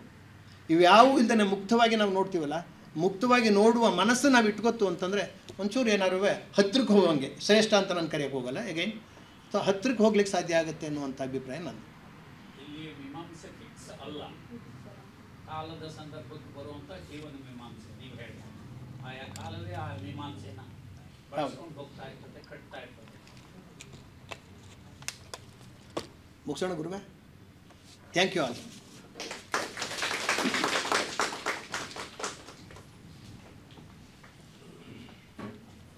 ಓಡುವ ಗಿಡ ಮರಗಳೊಂದಿಗೆ ಒಂದು ಅದ್ಭುತವಾದ ಕತೆ. ಯಾರಾದರೂ ಮೈಸೂರು ಮತ್ತು ಬೆಂಗಳೂರಿಗೆ ಟ್ರೈನ್ ಪ್ರಯಾಣ ಮಾಡಿರೋರಿಗೆ ಆ ಕತೆ ತುಂಬ ಇಂಟ್ರೆಸ್ಟಿಂಗ್ ಆಗುತ್ತೆ. ಯಾಕಂದರೆ ಟ್ರೈನ್ ಜರ್ನಿ ಏನಿದೆ ಅದೊಂದು ಲೈವ್ಲಿ ಜರ್ನಿ ಇರುತ್ತೆ. ಯಾವುದೇ ನೀವು ಫ್ಲೈಟ್ ಜರ್ನಿ ಆಗಲಿ ಅಥವಾ ಬಸ್ ಜರ್ನಿ ಆಗಲಿ ಅಥವಾ ಶಿಪ್ ಜರ್ನಿ ಆಗಲಿ, ಅದರಲ್ಲಿ ನಿಮ್ಗೆ ಅಷ್ಟು ಮಜಾ ಸಿಗಲ್ಲ. ಈ ಟ್ರೈನ್ ಜರ್ನಿಲಿ ನಿಮಗೊಂದು ವಾಸ್ತವವಾದ ಜೀವನ ತೆರೆದುಕೊಳ್ಳುತ್ತೆ. ಹಾಗೆ ವಡೆ, ಮೈಸೂರು ಮತ್ತು ಬೆಂಗಳೂರು ಮತ್ತು ಮದ್ದೂರು ವಡೆ ಬಿಟ್ಟರೆ ಅದು ಇದೇ ಇಲ್ಲ. ಅದೆಲ್ಲ ರೂಪಕ ಸರ್ ತುಂಬ ಕ್ರಿಯೇಟಿವ್ ಆಗಿ ಕ್ಯಾಚ್ ಮಾಡಿದ್ದಾರೆ. ಈ ಕಥೆಯಲ್ಲಿ 3 ಫ್ರೇಮ್ಸ್ ನೋಡ್ಬೋದು ನೀವು. ಒಂದು ಭೌತಿಕ ಪ್ರಪಂಚ, ಅದೇ ಟ್ರೈನ್ ರೆಪ್ರೆಸೆಂಟ್ ಮಾಡುತ್ತೆ, ಮತ್ತು ಪುರಾಣ ಮತ್ತು ಇದು ಫೋಕ್ ಪ್ರಪಂಚ ಒಂದು ಕತೆ, ಆಮೇಲೆ ಜೀವನದ ಸತ್ಯ ಕತೆ. ಈ 3 ಕೂಡ ಒಂದು ಮರ್ಜ್ ಮಾಡಿ ಫ್ಯೂಸ್ ಮಾಡಿ ತುಂಬ ಅದ್ಭುತವಾದ ಒಂದು ಕಥೆಯನ್ನು ಹೆಣ್ದಿದ್ದಾರೆ ಸರ್. ಸೊ ನಾನು ನನ್ನ ವೈಯಕ್ತಿಕವಾದ ಒಂದು ವಂದನೆ ಅವರಿಗೆ ಅರ್ಪಿಸ್ತೀನಿ. ನಮ್ಮ ಚಂದ್ರಶೇಖರ್ ರಾಜ್ ಅವರು ಒಂದು ವಂದನಾರ್ಪಣೆ ಸಲ್ಲಿಸ್ಬೇಕಂತ. ಇದನ್ನ ಬಿ ಜಯಶ್ರೀ ಅವರೇನೋ ನಾಟಕ ಮಾಡಿದ್ದು ಇದೆ, ನೆನಪಾಗ್ತಾ ಇಲ್ಲ, ಬಟ್ ಅದು ಭಾರಿ ಇಷ್ಟಪಟ್ಟು ಅವ್ರಿಗೆ ನಾಟಕ ಡ್ರಾಮಟೈಸ್ ಮಾಡಲಿಕ್ಕೆ ಬಿ ಜಯಶ್ರೀ. ಸಾಹಿತ್ಯ ಅಕಾಡೆಮಿಯ ಆಹ್ವಾನವನ್ನು ಸ್ವೀಕರಿಸಿಕೊಂಡು ಸಾಹಿತ್ಯ ಅಕಾಡೆಮಿ ಕಥಾಸಂಧಿ ಕಾರ್ಯಕ್ರಮದಲ್ಲಿ ಪಾಲ್ಗೊಂಡು ಒಂದು ಉತ್ತಮ ಕಥೆಯನ್ನು ವಾಚಿಸಿ ಮತ್ತು ತಮ್ಮ ಕಥಾರಚನೆಯ ಹಿನ್ನೆಲೆಗಳು ಮತ್ತು ತಮ್ಮ ಬಾಲ್ಯದ ಕುರಿತು ಮಾತನಾಡಿದಂತಹ ಶ್ರೀಯುತ ಕಾತಾ ಚಿಕ್ಕಣ್ಣ ಅವರಿಗೆ ಸಾಹಿತ್ಯ ಅಕಾಡೆಮಿ ಪರವಾಗಿ ತಮ್ಮೆಲ್ಲರ ಪರವಾಗಿ ವಂದನಾರ್ಪಣೆಗಳನ್ನು ಸಲ್ಲಿಸುತ್ತಿದ್ದೇನೆ. ಈ ಕಾರ್ಯಕ್ರಮಕ್ಕೆ ಆಗಮಿಸಿ ಈ ಕಾರ್ಯಕ್ರಮವನ್ನು ಯಶಸ್ವಿಗೊಳಿಸಿದ ಪ್ರತಿಯೊಬ್ಬರನ್ನೇ, ಏಕೆಂದರೆ ಒಬ್ಬರ ಹೆಸರನ್ನು ಹೇಳಲಿಕ್ಕಾಗುವುದಿಲ್ಲ, ಹಾಗೂ ಮುಖ್ಯವಾಗಿ ನಮ್ಮ ಕನ್ನಡ ಸಲಹಾ ಸಮಿತಿಯ ಸದಸ್ಯರಾದ ಡಾಕ್ಟರ್ ನೀಲಕಂಠಗೌಡ ಸರ್ ಅವರು ಬಂದಿದ್ದಾರೆ. ಅವರಿಗೂ ಮತ್ತು ತಮ್ಮೆಲ್ಲರಿಗೂ ಸಾಹಿತ್ಯ ಅಕಾಡೆಮಿ ಪರವಾಗಿ ವಂದನಾರ್ಪಣೆ ಸಲ್ಲಿಸುತ್ತಿದ್ದೇನೆ. ಈ ಕಾರ್ಯಕ್ರಮ ಮುಕ್ತಾಯವಾಗ್ತದೆ. ಕಾರ್ಯಕ್ರಮದ ನಂತರ ಎಲ್ಲರಿಗೂ ಲಘು ಉಪಹಾರದ ವ್ಯವಸ್ಥೆ ಇದೆ, ಎಲ್ಲರೂ ಅದನ್ನು ಸ್ವೀಕರಿಸಬೇಕಾಗಿ ಕೇಳಿಕೊಳ್ಳುತ್ತೇನೆ. ಧನ್ಯವಾದಗಳು.